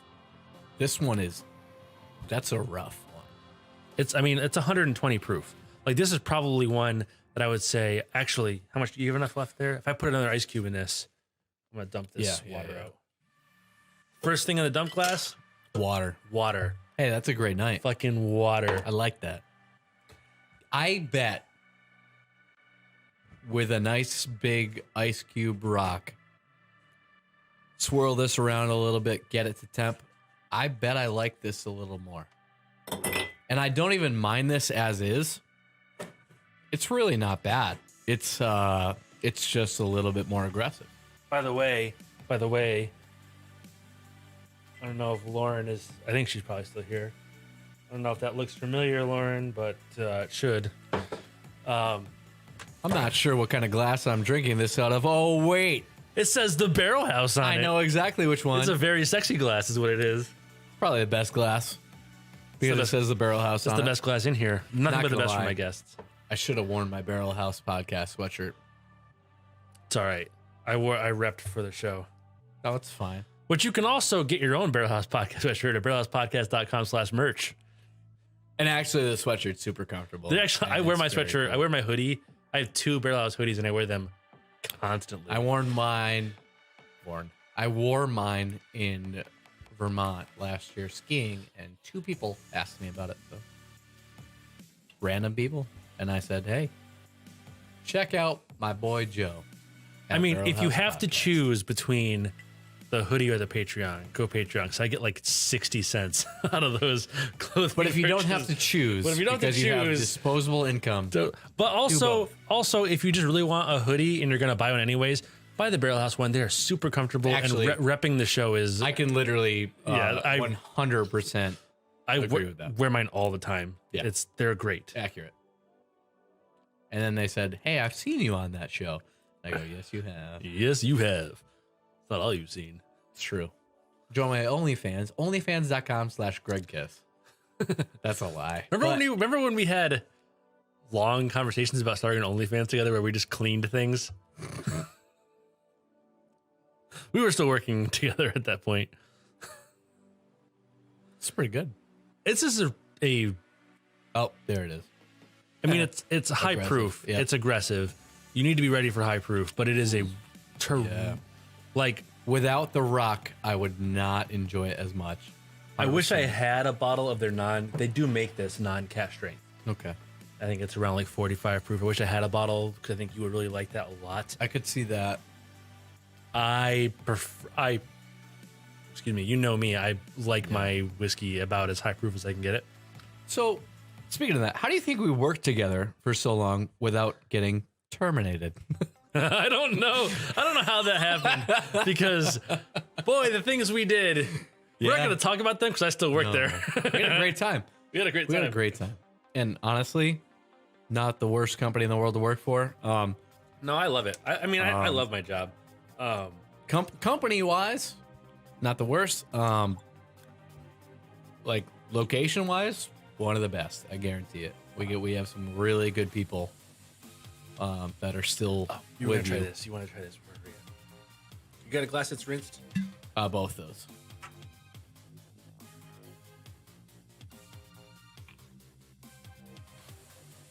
Yeah, that's just right there. Like the instant taste to me is good. The like 1 second after is bad, and the aftertaste is okay on that one. It like It's a lot of proof. so that's what it is. So my hurdle at this point then would be the alcohol content. Seems like your hurdle at this point, which is a place where a lot of people stop exploring. Okay. A lot of people struggle with the proof a little bit. Yep. And they give up. I actually had a whole episode called The Burden of Proof. Yeah, I did watch that. Where I talked 100%. about that. So, all right. So my favorite, again, Blanton's. What proof is that? 93. 93 proof. This is 120.6. That's a massive jump. It's a That's big not jump. a little one. No. That's 3 or 4 steps. A lot of people give up around 100 proof Okay. and just cannot push past it. And I shouldn't say cannot. They will not take the time. It takes... Is it like a ladder where you have to go rung by rung? No, actually, I recommend the way I did it, where I just punished myself with high proof stuff until it worked. That's me going to work every day with you. Basically, so the burn and kick Okay. are not, there's a little bit of chemical reaction there, but it's Absolutely. not primarily chemical reaction. Primarily, that is your brain saying, alcohol is poison, spit it out. Okay. So it's a training thing. You need to train your brain that it's not going to kill you. Right, but then our soul is saying, but we're sad. Yes, exactly. So listen to your soul, not your brain. So I'm just kidding. We're not really sad. speak for your fucking self. Yeah, he's right. I am. I'm not sad. It's a defense mechanism because in nature, in natural places, where does alcohol show up? Rotten food, rotten fruit. Right, exactly. That's the only time it ever shows up. Right. This isn't going to kill you. It's not rotten fruit. I mean, you could kill yourself with alcohol if you really wanted to, but it takes a lot more than eating a couple pieces of rotten fruit would. Right. So you need to train your brain to turn that defense mechanism off. That's what the proof floor is, or proof ceiling is. It's your defense mechanism being like, "Blah!" Right. So to do that, you just need to experience that proof ceiling for yourself enough times. For me, I bought a bottle of higher proof whiskey that I enjoyed. Yep. And I just drank it neat. So how did you enjoy that? Like you said, I bought a bottle of higher proof that I enjoyed. If you were going through like the same, like, my defense mechanisms are The going flavor off. was good, the sensation was bad. Okay, so you're tasting it and you're going, man, that's good. But your brain's going, no, it's not. And you're going, yeah, it is. Yeah. And you're just fighting yourself on And it. I basically just didn't drink anything else but that until that first bottle was gone. And by the time that first bottle was gone, I was good. You woke up in the morning, 4 a.m. You got some Honey Nut Cheerios. You put it in a bowl and you just dumped that bourbon in it. No, I stuck to just when I was drinking. I just drank that. I didn't mix it with my food. So or not in the anything. morning? Not in the morning, no. All right, because like I can't wait. I'm gonna go to your job. I'm not gonna name now because we're too deep into it. I'm gonna go to your job and I'm gonna start drinking. I mean, Right in you're the a middle of it. civilian. You can do whatever you want. I can't. Also, stop though- you. I don't encourage that behavior though. Tell me I'm not a civilian there though. I'm more of like a demigod. You're more like the weird uncle who touches you. Is that true? Because I like it. I think it's true. I think you're the weird uncle who touched everybody. I think I'm the one that everybody tried to figure out how he didn't get fired 9 years ago.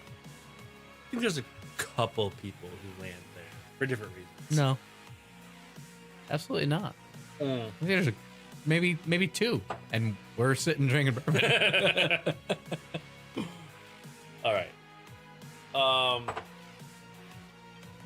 I wanted to give you some Eagle Rare. Wait, this is what in this glass?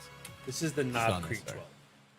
All right, so this is the one This is the one that Risk said. that Risk said was like more like he'd Blanton's. heard was like Blanton's. Okay. It does not taste particularly like Blanton's to me, but I think it is similar wheelhouse wise as far as like general Likability. likability. Yeah, there's a good word That's for not it. a word, but I made it up.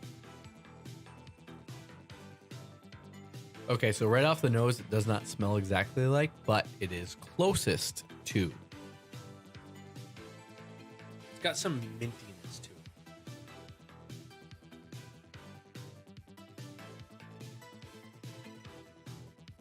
It does. All Knob Creek has a little mintiness to it. That's like a Knob Creek thing. So right off the bat, 100% mintiness.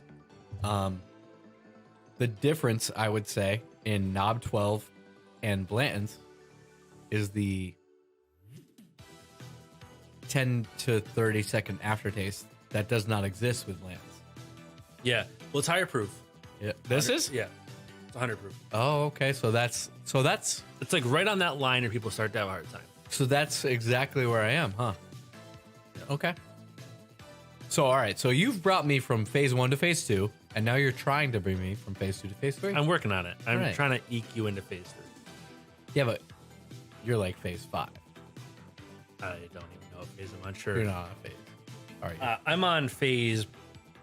If it's whiskey, I like it pretty much. No, because you. All right. So the best way that I think that you said it all night was like your spectrum has shifted. Continues to shift, yes, So, but it shifts both ways now. that sounds like you. You shift both ways. 100%. But at the same time, I get like, all right, so like shifts both ways, like depending on your mood, depending on what you feel like, depending on like, It's cyclical in a way. Like is it seasonal? Like I was kind of hinting at before. not so much. So my beer is 100% seasonal. 100%. Yes. 100%. It's for me. It's like Excuse me. certain times. I shouldn't say certain times a year. Like every 6-8 months, or maybe sometimes it's longer. Whatever. I'll just burn out on high proof. I'll be like, man, I just need a break from the proof, and I'll find myself really digging Buffalo Trace or Monkey Shoulder for like a really easy. Like I'll just find myself needing a break, and I will cycle back to a more simple, lower proof, basic whiskey, whatever it might be, whatever my taste might be. How many drinks do you feel like you have on average per week? Oh, if I include beer, No. like glasses of beer or just Yeah. whiskey. No, because you know, you go out with your friends, you have a beer, you have Yeah. a beer at dinner, you have a beer. No, just whiskey. What do you feel like? Like 8? Like this size, which is about What is that? Maybe An 3/4 of an ounce, if that. that's about an ounce. Is it? Okay. Ounce, maybe an ounce and a quarter. Okay. I have maybe at this point in my life right now, on a normal week, Normal week, 7-day. 4 So realistically, I mean, like, or 5. that's not bad. No, I mean, I go through stretches where it's like, oh, it's the holidays. I'm gonna have Oh, absolutely. right a bunch more or whatever.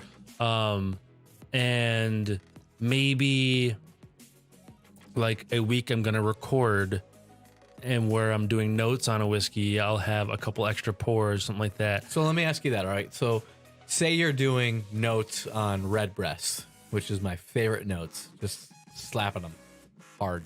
You second time you mentioned it, we're gonna have some. Fuck. I probably just made a mistake of my This is own life. cask strength Redbreast too. All right. But say you're doing that, right?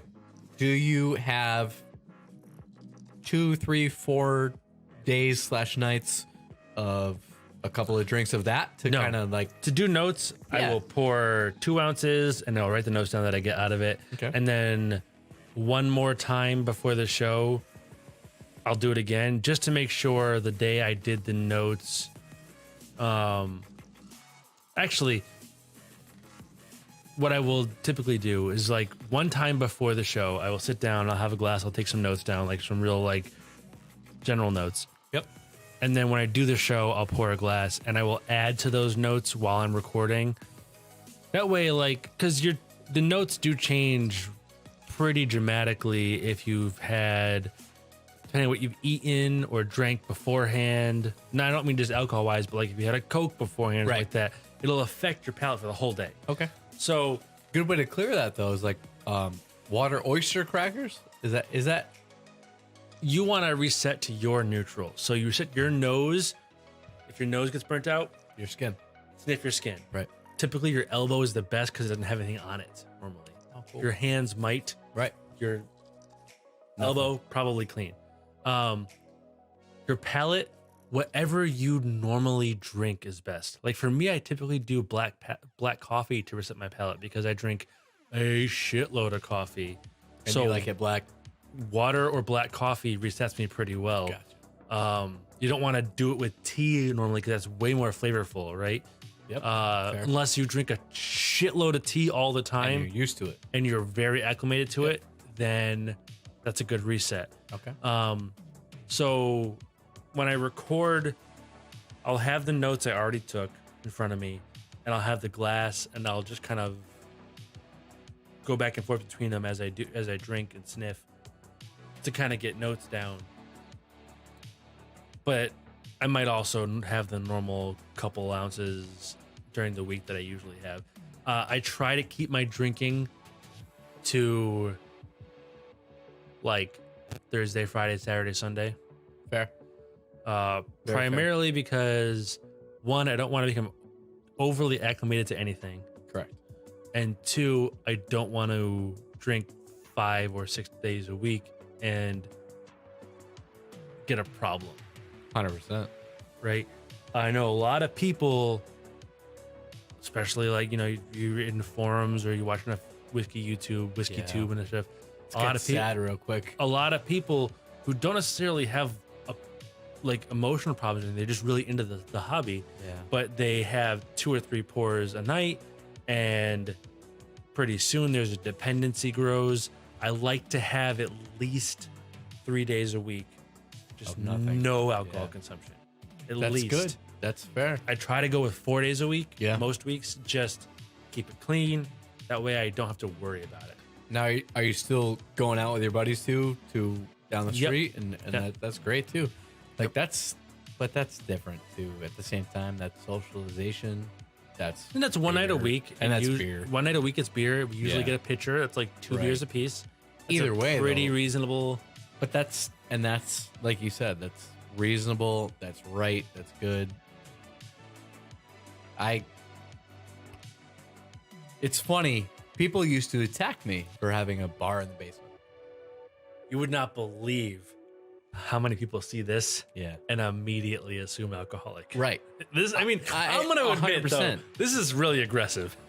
But at the same time, though, yeah, all right. So aggressive is one way to put it. If you didn't know that you did an entire podcast on this.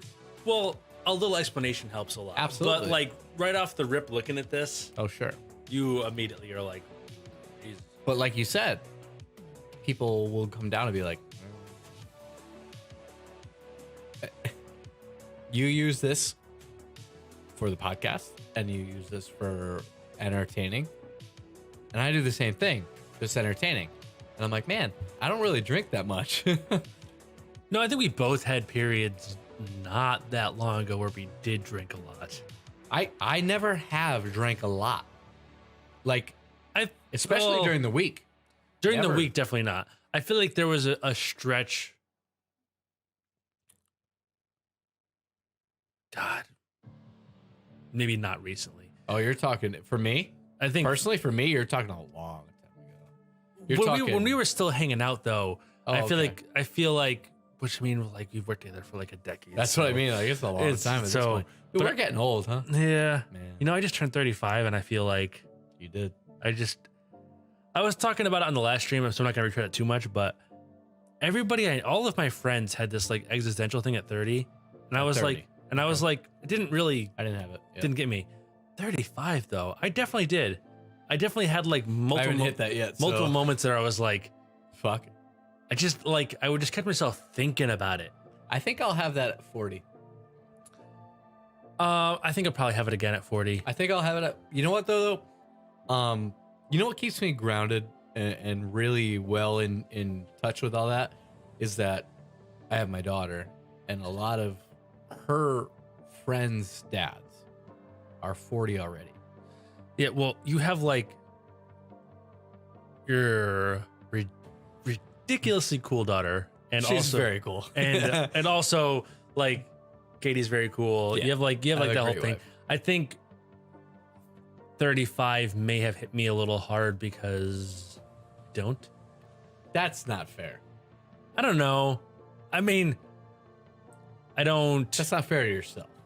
I mean, possibly, Right. but I think what got me was like the 20-year-old or 23-year-old Joe's expectations of what 35 was like versus what 35 is like. I think that's a problem in society Oh, for sure. and not just Joe. For sure. 100%. That definitely plays in. Right. But I think that like the reason why 30 didn't get me, but 35 did was Because you're 35. 35 felt bigger. You're closer to 40 Yeah, I'm way closer to 40. than Yeah. 30 Yeah. every day. Yeah, every day just getting closer to 40. Yeah. It's definitely that thing. But at the I end mean, of it didn't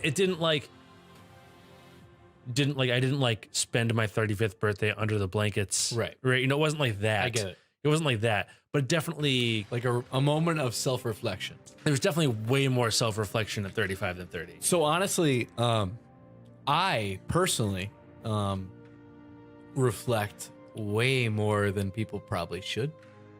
And I beat myself up personally. Oh, constantly. Right. I So think our humor back and Yeah. forth reflects that. But you and I are also a lot alike in a lot of different ways. Like, yeah, we have different life trajectories that have put us on different paths. But you and I are very similar in our intelligence and I mean, in like look at a list. Our interests, yeah, our humor, yeah, our demeanor. big time. Yeah, I mean, like the list is pretty long. It's very long. Yeah. Me and you are very similar people that are down different paths for different reasons. And the reasons that we're down the paths don't matter, but we're down different paths. For sure we are. But Yep. at the same time, I guess, like, I worry about some people in my life. I don't worry about you. You are a strong guy. You know what the biggest thing about you that maybe you don't realize personally, you are a great guy. I don't take compliments very well. You don't need to. But that's also a similarity that we share. For sure. You are a great guy. You have very good personality traits. You have very, very good masculinity traits, which on these days might have like a half sunshine, half moonshine upon where we're not supposed to be. But at the same time, you're a very good human being at the end of the day. And that's why I don't worry about you. I like our humor. We go back and forth all the time with shit that we should not share. Darkest humor. We're not gonna talk about that. Yeah. But I don't ever worry about things because I know at your core too, you know you're a good person. And you know that you have a good sense of self, and you're if you weren't, think about that. I quit my job where you work over a year ago, about a year and a half. Yeah. Yeah. We still talk every day. Right. Remember, so I think it was it your 30th birthday? I don't remember what birthday it was. Which one? We went to karaoke. Oh, this is my 30th. Yeah. No, it was my 30. It was 2 years ago. 30. No, 3. It was my 32nd. 32nd. I don't remember what year it was. Yep. And you walked up to me to mirror the same comment. You walked up to me, just obliterated. Yeah. Oh, I was. You were obliterated. And just My dad. He gets it from his mom. Nah, you're both great. Don't put yourself down too much. That's your dad? Yeah. Oh, he's got to be a great guy too. No, they're both great. They raised great. You guys raised a great son. You walked up to me just straight obliterated. Yeah. And you put your hand on my shoulder. I did. And you went, Joe. Just like that. And I went, Greg. And you went, It's me. You're a good guy. Just about like that, yeah. I don't worry about you. Right. You're a I don't. good guy. And then you walked away and almost fell 3 times. That sounds fair. That was. I don't. I didn't know what to think about that, but I wholeheartedly think that was spoken from the heart. That's how I usually talk, which is why a lot the of people proper way. That was speaking from the heart, bitch. Speaking from the heart. That's German, I think. Sprechen Sie Heart. Sprechen Sie Heart. I do. I like we align in a lot of different ways, and that's the ego rare that's been sitting in front of you for a long time. Hey, listen. Continue to talk about how great we are. This is how live streams go. It's not about how great we are. I hate talking about myself. I like talking about the people I'm with. Personally, I have a strong feeling about this. If you have to tell me how you are, that's not how you are. The people around you will tell me how you are. The people that know me will tell you how I am. The people that know me will express who I am.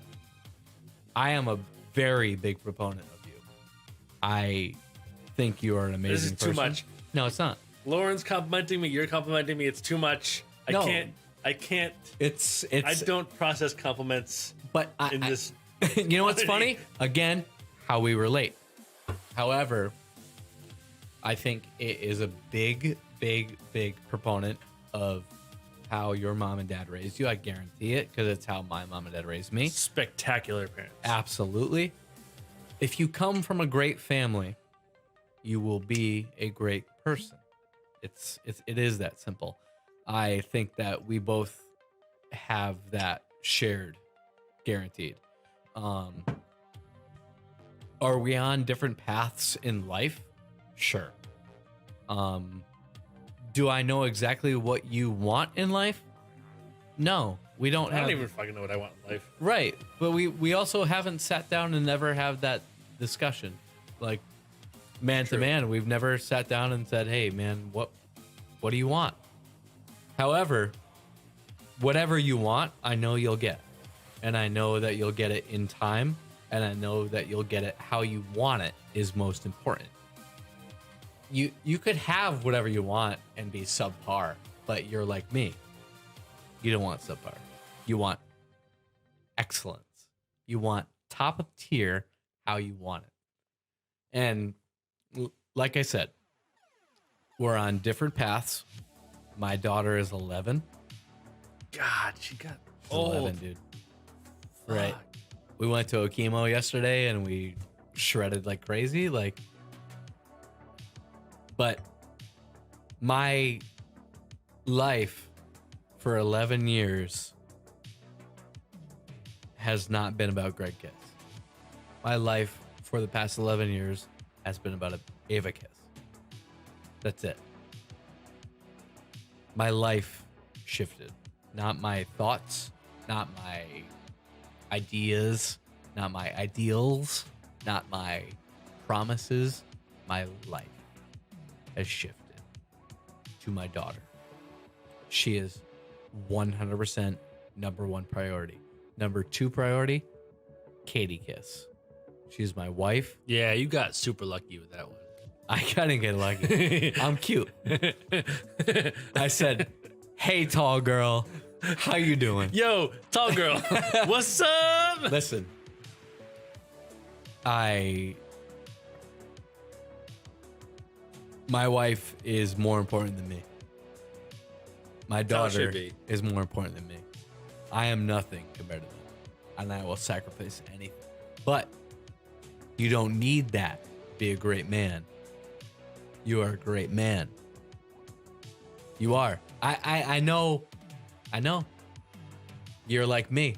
It doesn't matter who tells you this. It's true. You can say it as much as you want. Say it as much as you want. It doesn't fucking matter. I know. I'm you. Trust me. I get it. You're a great guy. And if you want to take a look at self-reflection, I self-reflect too much. Think about that. You think about, we haven't worked together for 2 years. We haven't spent a day together like we used to. We used to spend every day together. 9, 10, 11 hours a day, every day. At least. Every day. Every day. For almost 7 years straight. Non-stop. Yeah. Yep. Right? And here we are. I haven't worked there for almost 2 years. That's crazy how fast that went. Time is crazy the past 2 years. Thank you, COVID. Sure. But at the same time, COVID's gone, COVID's come, COVID's come, COVID's gone. All the variants, all the differences, all the changes in life. Here we still are. Right? It matters. So the people you keep close to you matter. The people that you let influence your life matter more. Was that saying, look at your tribe and you'll see your future? Absolutely. It's if you surround yourself with 5 losers, you're going to become the 6th loser. Mm-hmm. Surround yourself with 6 winners. You're right there. All right. This is very heartfelt, but I have to do this. I don't. You need to assess that Eagle Rare. Fuck. And I need to go pee. So I need to pee too, though. you just went. I have it's been the like bladder of a 4-year-old child. Because you're 5'2". All right. For the record, I am 5'8". This man is 5'2". I'm 5'8". And he has a 3-inch bladder. I'm 5'8". I have a 3-inch penis. It's not bladder, it's penis. I'm 5'8". Well, on that we can agree. Listen, I promise you, I'm 5'8". All right. Drink your Eagle Rare. Okay, hold on. And assess it. When I come back, you tell me how much you like it. But then I have to pee really quick too. Well, that's fine. We'll have a little part in the middle where you tell me how much you like it, and then you'll go. And I'll pour you more Deal. stuff. I like it.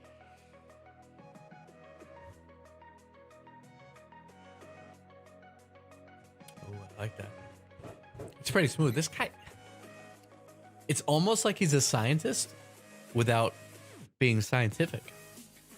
He can look at me and know what I'm going to like.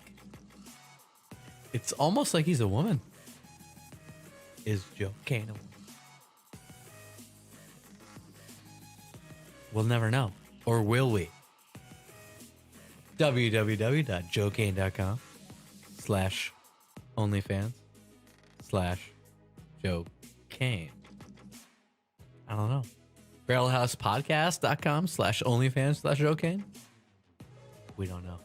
It all depends on what him, as the webmaster, decides.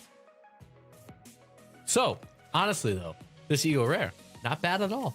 It is a little more aggressive up front. Doesn't give me any crazy notes up top.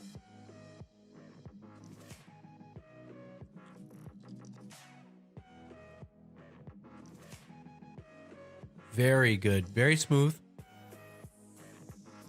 Very smooth.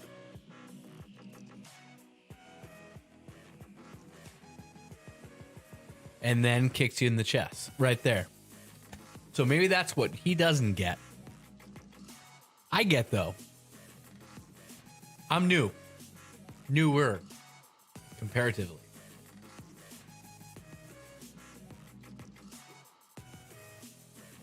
Very good, though. I would recommend that to everybody. Oh my God. That's excellent. However, Joe did say that Eagle Rare is also getting harder to find, just like Blanton's, just like the Buffalo Trace, which apparently all come from the exact same distillery, which obviously did not expect the pandemic, which did not expect this rush to bourbon Scotch whiskey.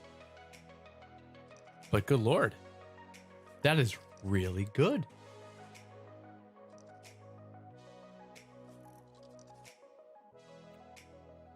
I bet that my Sally ass would get used to that.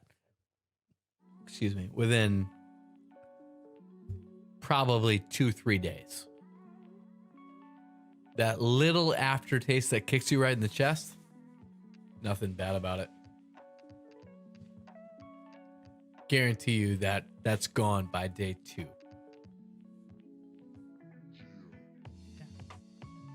100%. I would recommend that to anybody that's trying to get into a little bit of the higher proof. Exactly like Joe said, where I'm like, man, that's my favorite, to let's take it up one step. That's a great stepping stone. That's not bad. Like that? Yeah. I like that a lot. It doesn't, it kicks, but not super, super hard. But I think it's. Did I leave a button? I didn't. I think it's relatively the same proof-wise to Blanton, but it's older, and that gives it. And it's so it's been a little more time in a barrel. It's a little more complex. I'll be right back. It's my time to pee.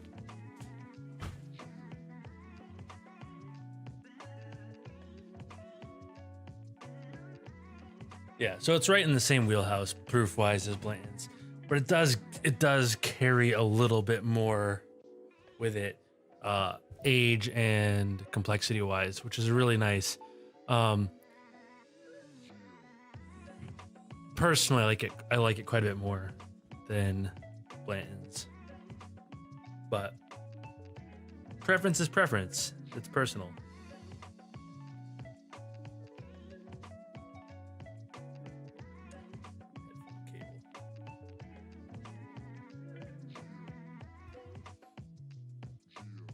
So when Greg gets back, we'll give him a little pour here. We'll hit the red breast.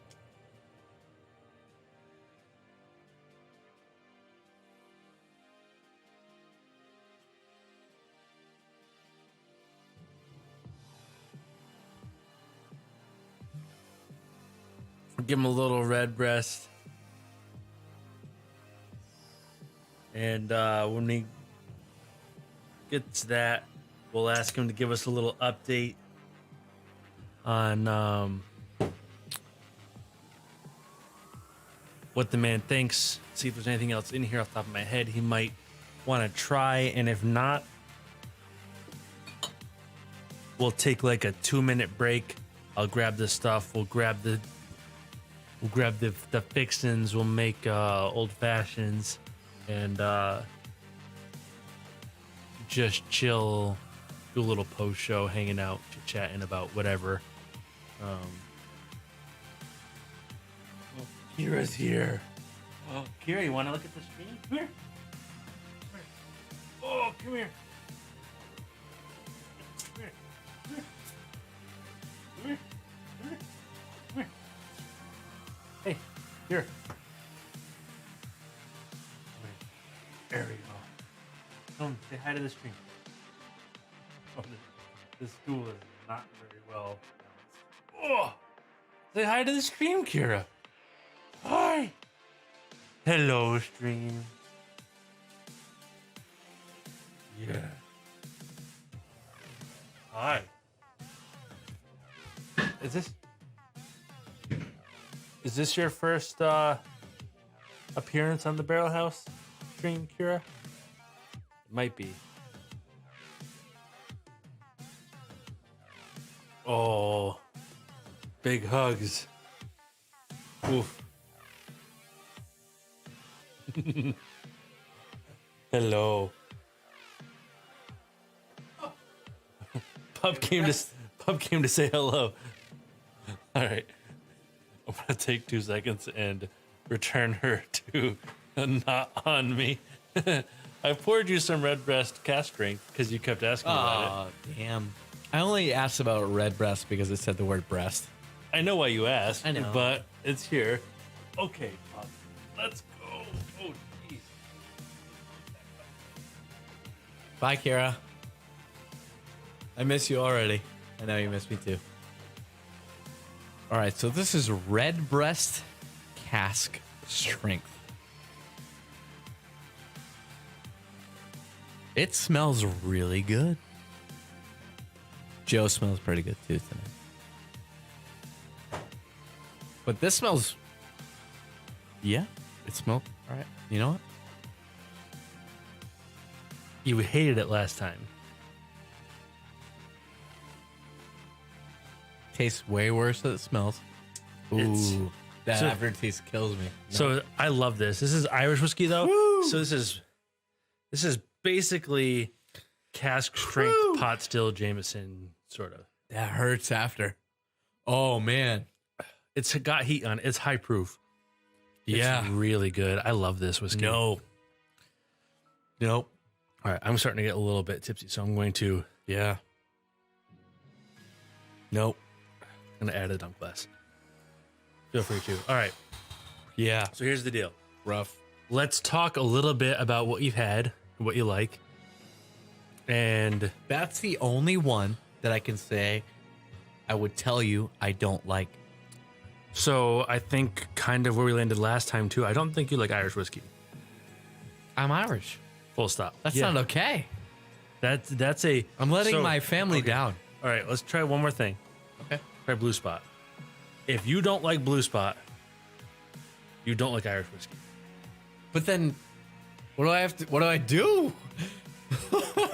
You either accept it or you learn. I'm going to learn. I'm going to have to learn. I'm going to learn today. This is a cask strength, but at like 50 something percent. Okay. This is Irish whiskey. Yep. This is probably the best bottle.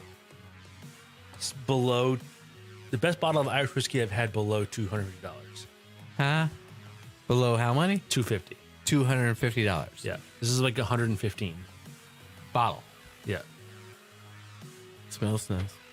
It's I find this bottle to be borderline immaculate. Okay. It has all the standard Irish whiskey flavors like the buttery shortbread, fruit preserves, but it also leans a little bit in the spot, the Mitchell & Sons spot whiskey, green spot, red spot, blue spot. Yep. It leans a little bit in their direction where it's got like a little bit of like coconut cream and some of their like slightly like green apple, some of their slightly less berry preserve and buttery shortbread that is kind of the only thing Irish whiskey tastes like. It has a little bit of that like flair to it. Is that what I'm missing? Maybe like the flair? I'm missing the flair. Are you missing the flair? I don't know. Do I have enough pieces of flair to like make management I happy? think you only have like 6 pieces of flair I need- and we I need, need like 8. 37. What was the number of pieces of flair? It was a really high debate. It was a lot of flair, wasn't it? I love this bottle. It smells good, but the one I just drank smelled great and tasted bad. This This is Irish. this Straight from Ireland. this is It's not taking a stop in New Jersey and picking up a couple Italian things. no this is so Mitchell and Sons, who makes this, they were like a cafe 1800s. Okay. And they were a wine importer, and they had all these wine barrels stacked up that they had emptied, and they were just throwing them away. And the son, I believe, had the great idea: what if this is like late 1800s? Yep. What if we shipped these barrels up to the Jameson distillery at the time? It's now the Middleton distillery. Had them Okay. fill it with whiskey, and we just kind of finished them in our barrels and then sold them. And they would use a big paint spot on the top to indicate how long they were going to age it. Okay. Blue spot was 7 years, green spot was 7 to 10, but not cask strength. Yellow spot was 12, red spot was 15. And that's where the names came from: green spot, red spot, right? It was just a big paint blot on the top of the barrel. Okay. So this is basically, so Middleton now owns pretty much like 90% of Irish whiskey is Middleton. I read a thing that said know what the angel share is? You ever heard that term? Yeah. The whiskey that evaporates from a barrel. Yep. The Middleton distillery loses more angel share in a day than the U.S.'s largest craft distillery loses in a year. Oh my God. That's wild. It's ridiculous how big that distillery is. So do you feel, I mean, just from those numbers alone, I feel like that sucks. Because, I mean, the whole Irish way is now 90% or no way. That's 10% is tiny. Especially if you split it up among, So, what, 180? I will say there's pluses and minuses to it. One, Middleton is very good about, they don't just distill it all out of the same stills and call it different things. They bought other distilleries and they still exist on their own property and do their own thing. So they made them do it their way. They're still doing it their way. Yep. It's just now owned by Middleton. Fair. So it's not all the same, like 4 stills pumping out whiskey with different names on it. And a lot of those distilleries would have gone out of business entirely. That's the big thing.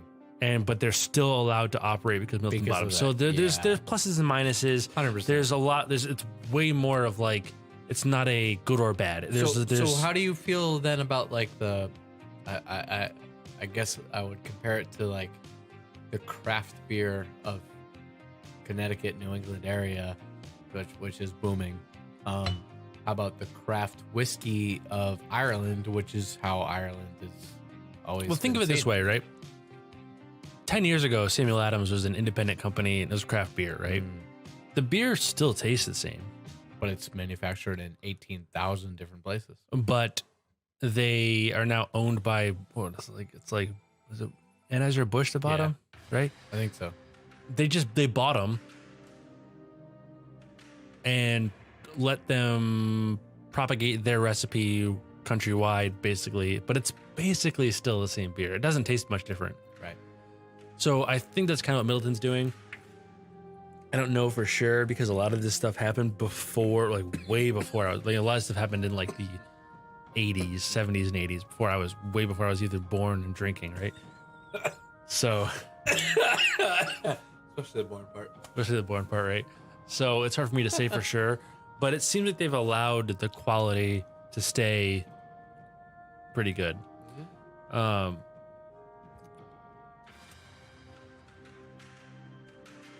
Who knows where we'd be now if they hadn't? I don't know. It's tough to say. Middleton whiskey itself, which I have none of, but I have had before. I have an empty box that had Middleton in it. Is spectacular. Really?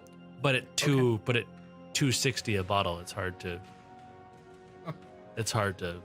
Yeah, it would take me like if I pulled the trigger at 260 and then I brought it home and I poured a glass and I didn't like it, that would suck. It's on my list of things to get. It's one of my favorite whiskeys. It's the first bottle over $200 I ever bought. Really? Yep. There you go. It actually might be the first bottle over $100 I ever bought. That's a big milestone in itself. And there's one that I would really love to go back to now that I've had a lot more experience since I bought it. So it's on my list, but it's hard to go back to a whiskey I've already had at that price when I'm trying to explore outwards. Big time. So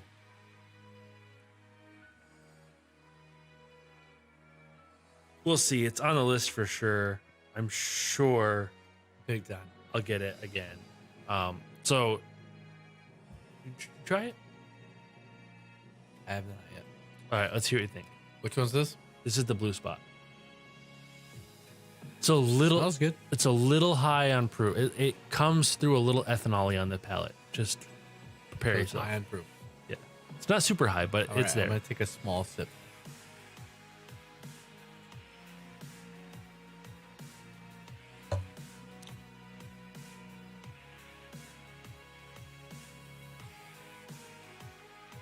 Big time. On the proof for me. It comes out straightforward.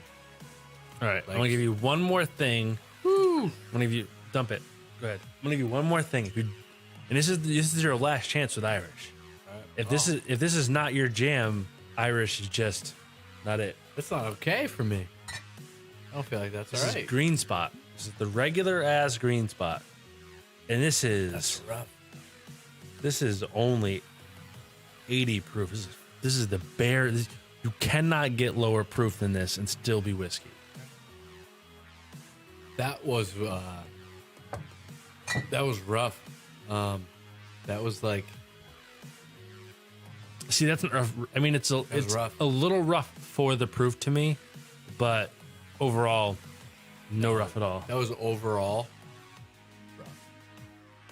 That was a challenge for me to even swallow that one.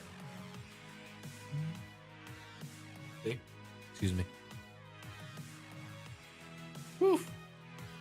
This one is coconut cream and green apples, like to the max to me, and it's low proof, and this one to me, I could pour like a 16-ounce glass like it's water and drink. This is delicious. Really? Yeah, I love this bottle. I have one of my aunts comes by every day and takes care of Kira while I'm at work. Oh, yeah. Takes her for a walk and hangs out with whatever. And I bought her a bottle of this last year to thank her Christmas. I think it was Christmas and for Christmas and to thank her. And like, this is my, do you like Irish whiskey? Check this shit out. Bottle, right? If I can't drink your aunt's whiskey, I'm in trouble. My family, on my dad's side, is like all Irish. So, like all Irish. Irish.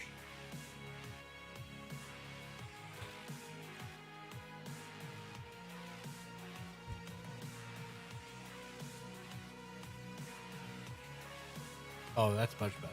I mean, it's basically the same whiskey, just lower proof, much lower proof. So it's from like 40% or we'll say from 80 proof to 114 is the difference, something like that. That's good. This is just almost desserty. It's so good. That's good. So my hurdle is clearly alcohol proof. Yeah, I mean, That's it. that makes me want you to try this. I already had some of this because I don't want to try it. I'm out. a splash. And then we're gonna take a quick, and then like I said while you were up there, we'll try this. If there's anything else down here you want to try, or any other questions, comments, concerns, anything like that, we'll go over that, and then we'll take a quick 2-minute recess, and I'll make you an old fashioned. All right. Yeah, we'll while the screen's off, we'll do that. No, I'm gonna pee now. You've been back for 18 seconds. I have the bladder of a 4-year-old. All right. And there goes the stool. Hey, Greg, are you sober tonight or? No.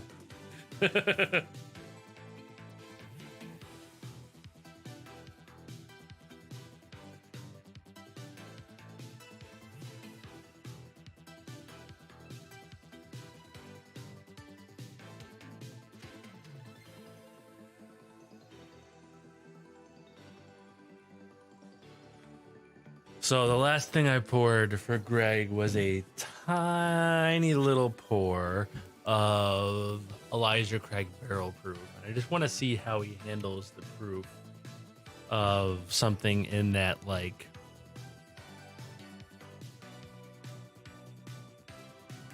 60-ish% range. That is not quite as aggressive as that Starlight was. So we'll see how he does with that. And then we'll cap off the main show and I will feed him an old fashioned in the after show, which will probably only be 20 minutes or so of after show. Nothing crazy, and we'll call it a night. If anybody has any questions, now's a great time to put them in chat.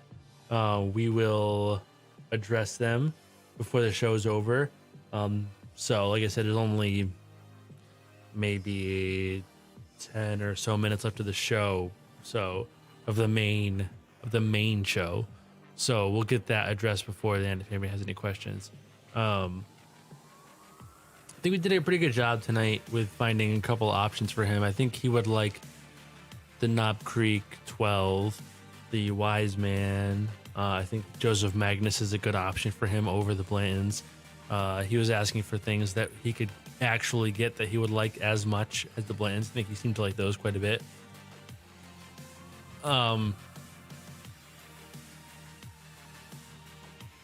Kind of shocking how much the peat tolerance changed from last time. I mean, he couldn't handle the slightest smoke last time. I mean, he barely liked Peat Monster. He liked Peat Monster with Coke when I made him a smoky Cokey last time, but he did not care for it straight. So the fact that he was down with Octamore and the Artbeg Udoll is pretty amazing. So that'll be good. I'm looking forward to seeing where this. So like last time he left this show with a couple of bottles that he was like mildly curious with, and that opened up a bunch of doors.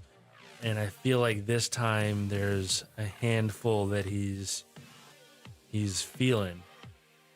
It's a small handful, but a handful that he's feeling. So I'm curious to see where we end up with him in another 3 or 4 months. I'm going to try to have him back on closer than 9 months, maybe check in a little more often. This is really, I'm like surprised at how far he's come, how quickly he's come. He definitely has to get over the proof hurdle.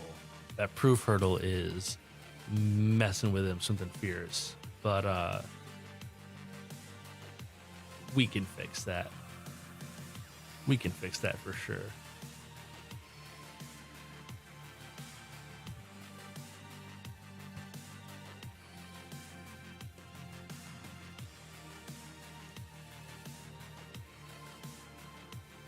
So I poured you a small sip of the Elijah Craig Barrel Proof. The A batch, A121, I think. The B521. What does that mean? There is a B, and C every year. The A121, the B521, and the C921. Okay. 21 is 2021. Yeah. They're drastically different from release to release. Lauren, how do I fix what? This is 59%. Very consistently, this is my favorite bourbon release every year. Really? Yes. Out of everything. Out of everything, it's Okay.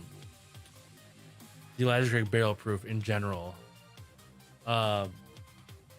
Last year the B520 was a favorite. This year I like the A121 the best. I could not find a single bottle of the C920 this year. Okay. C921 this year. So I don't know how good that was. This is the middle batch, but this is still very good. I already had a pour of it. Well, so you could pick up the difference in the batches of the exact same whiskey. there, I mean, depends on the the distillery. Yeah. These are drastically different. Oh, okay. So they're not just a little bit different. To me, there's a big difference. Okay. So you like this one? I've never had a bottle of Elijah Craig Bourbon I didn't like, but they're high proof though. So How high exactly? Like 60%, between 60 and 65% normally. Oh, okay. The proof problem, Lauren, you mean like getting used to higher proof? That is entirely just Whoa.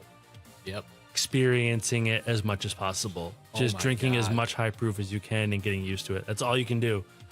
There's no like way around it. There's no like shortcut or cheat code. Just kind of forcing You yourself. just have to deal with the proof until you get used to it. So honestly, high proof. Yeah, it's hard. Tastes good, but hurts. Like it's So- funny. Like that would be a really good one actually to probably do exactly what you just said. This is a great one. So we'll give you the A121. Man, no, this is still hard. I have this and I have this whole bottle still unopened of the A121. Whew. This is the A121. Just try a little bit of this. Oh god. Just a. Is there There's anything left still in it? more. Oh yeah, god. You can dump it. It's fine. Oh, These aren't like crazy expensive or anything. it's harsh though. Like it's See, I don't find it harsh at all. it's so I'm like it's hard to explain. It's not bad tasting, but that hits you. Yeah, that hit will go away pretty rapidly once you start dealing with higher proof. Yeah. I mean, like the that's bulk of what you've instantaneous. drank has the bulk of the stuff you've liked, you've had, that you've tried, has been lower proof. So that hit will go away if you start just drinking a little bit higher proof and continue to work your way up. You can do it like you said, like a ladder, just work your way up slowly on proof. You can do it that way. I think the quicker way is to grab a bottle that you enjoy and just go for it. and just deal with it until it doesn't hurt. Because I think you could probably do that in like 2 weeks. 2 weeks. I mean, it's pretty quick. You If think you that'll- if you really? subject yourself a couple nights a week, Yeah. 2-3 weeks, Yeah. to higher proof, I think you'll just. Really? To me, that's how all it took was just a couple nights a week of higher proof, 2-3 weeks, like Really? 3 nights a week. You buy a Yeah. bottle of that, Yeah. like 3 nights a week, Yeah. a decent like Yeah. 3 ounce pour, just Go through it. Just Yep. go through it. 2-3 weeks tops. You're done. Really? Yeah. But if you want to work your way up, you can work your way up too. Like, this Over time, 90 proof is good. 100 proof is good. Right. Stretch 10 that 2-3 weeks out to 1 to 2. Yeah, just then just going. continue to step up. But, like- you can do that. But And then at the end of that too, like, all right, so say you do that, you're good. Then things like monkey shoulder blands become bland. not immediately. Okay. So what I'll say is a lot of those real simple whiskey like Monkey Shoulder, they become bland, especially if you spend too much time in their wheelhouse. If you work out of them and just occasionally come back to them, I still have a bottle for a reason, Right. right? I don't drink it very often, Right. but I come back to it a few times a year, and it's great. I enjoy it a lot when I do because I'm not drinking a lot of it. But what happens is as you explore and open up your palate a lot, going back to it, you can't drink it every day Right. because you tire of it very quickly. That's fair. So give that A121 a little, and don't be afraid to dump. Oh, that's that like So the A121 is higher proof than the last one was. off the nose. That smells strong. It's 123.6. Smells like pain. So 61.8. But to me it was when I did not have. I'll pour a little. I didn't have any of this tonight. I'll pour a little bit. It smells like pain to me. Oh, it's so good. It smells like that I should not try this, but you're just Want to know how I Maybe try can? it. You want to know This is a great demonstration of the difference in our palate experience. It's like our palates are very different. I don't get any booze off of this. I get nothing but sadness. aggression, Smells so. pain.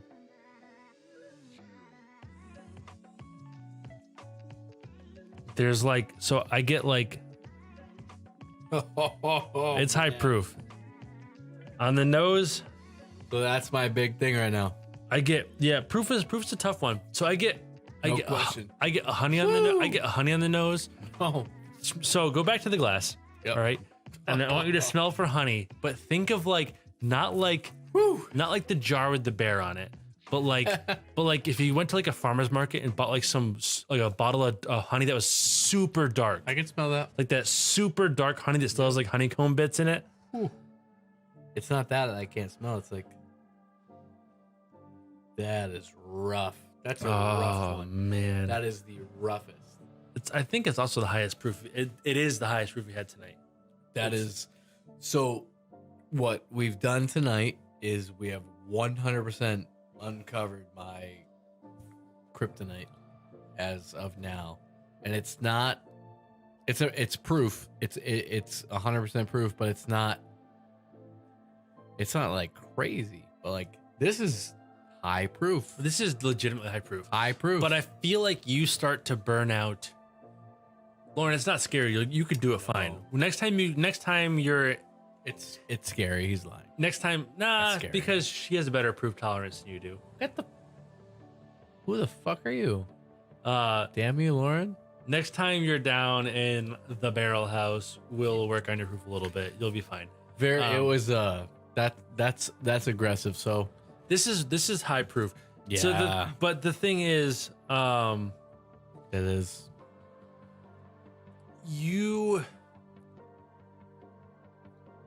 I feel like, so proof is definitely your hurdle. Big time. It's a common hurdle. It's a very common hurdle. Good. That whole burden of proof episode was about Bernie Right. trying to get through his proof hurdle, which But I he think- is starting to get through. I think mine's right about 100, I think yours is. maybe a little 105 if tops. So here, this is what I want to do, just Yep. to assess your proof. Oh, I want you to try.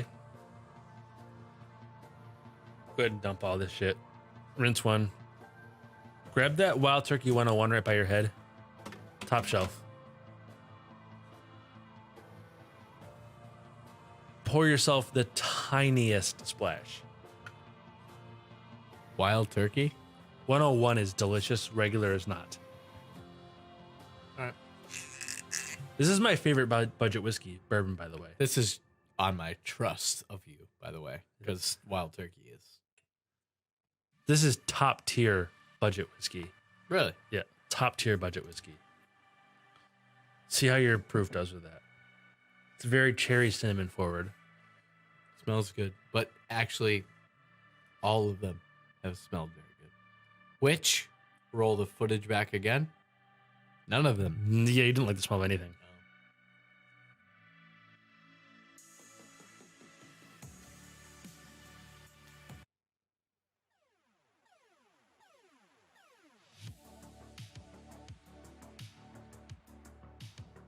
The like allspice, the spice in the front, don't like. It is a The spicier. lasting in the chest. Nope. Not a big fan. Ooh, wow. Ultra lasting. This lasts a long time. Wow. It's a higher. I mean, Yeah. it's for a $26 bottle or whatever. It's a pretty high proof, pretty oily. Yeah, that hits. This is my preferred budget whiskey over can like see Buffalo that. Trace or whatever. This is also the one I usually mix with if I'm gonna make Yeah, a I can see that for bourbon. This is a great. I make a lot of old fashions with this, by the way. Nope. You would love an old fashioned with this, by the way. That's a solid, very solid bottle at the price. That's So I think you're right. that's pretty rough. Night Pops. I think Nice, sir. 100 proof is. Mike, I was gonna say limit. if that went down easy, I was gonna say maybe around on 110, but I think 100 proof is your your line. So we learned a lot. We learned the thing to work on now is proof with you. Yeah. So for the next couple of months, what I'll do is I'll send you recommendations for bottles over 100 proof and get you to buy them and see what we go there. Yep. And you know, maybe 3 or 4 months out from now, we'll have you back and do nothing but shit over 55 proof. Woo! And see how you do. We'll see how you rate on that. Can we name that episode literally nothing but shit over 55? I think we can't put shit in the YouTube title, Nothing but but we can put whiskey? but we Nothing can but- put something dumb like I can't drive 55 or something in the not title. bad. Something like that, right? Not bad. Well done. I think we learned a lot tonight. I think we learned that you have gone from a dump bucket that was up to about here. You have improved in a way. Oh, I mentioned this when you were up taking your 7th piss, whatever it was. no, it was my 9th. Yeah. I'm shocked at how far you've come, how cool you've come. Yeah, Something- I am too. A lot of that's a testament to you. A lot of No. that I feel proud of. Yes. For me. You should. I think we've done a really good job as a team working you Oh yeah. into the whiskey thing. Oh yeah. This is Um, great. That is gonna be like, we're gonna call it for the bulk of the main show here. We're gonna take like a 2-minute recess. Black screen up. I'm gonna grab this stuff. We're gonna come down. I'm gonna make you guys watch me make him old fashions. I'm gonna try one. And he's gonna try it. I'm not had gonna make him finish it, but we're gonna try it. I might try a sip. We'll see how that goes. And then after that, I mean, who knows? The post show conversation can go anywhere. Who knows how bad that'll be. We are bad people. You're terrible. I'm a bad man. I'm bad. So give us like 2 minutes to grab supplies. We'll be right back.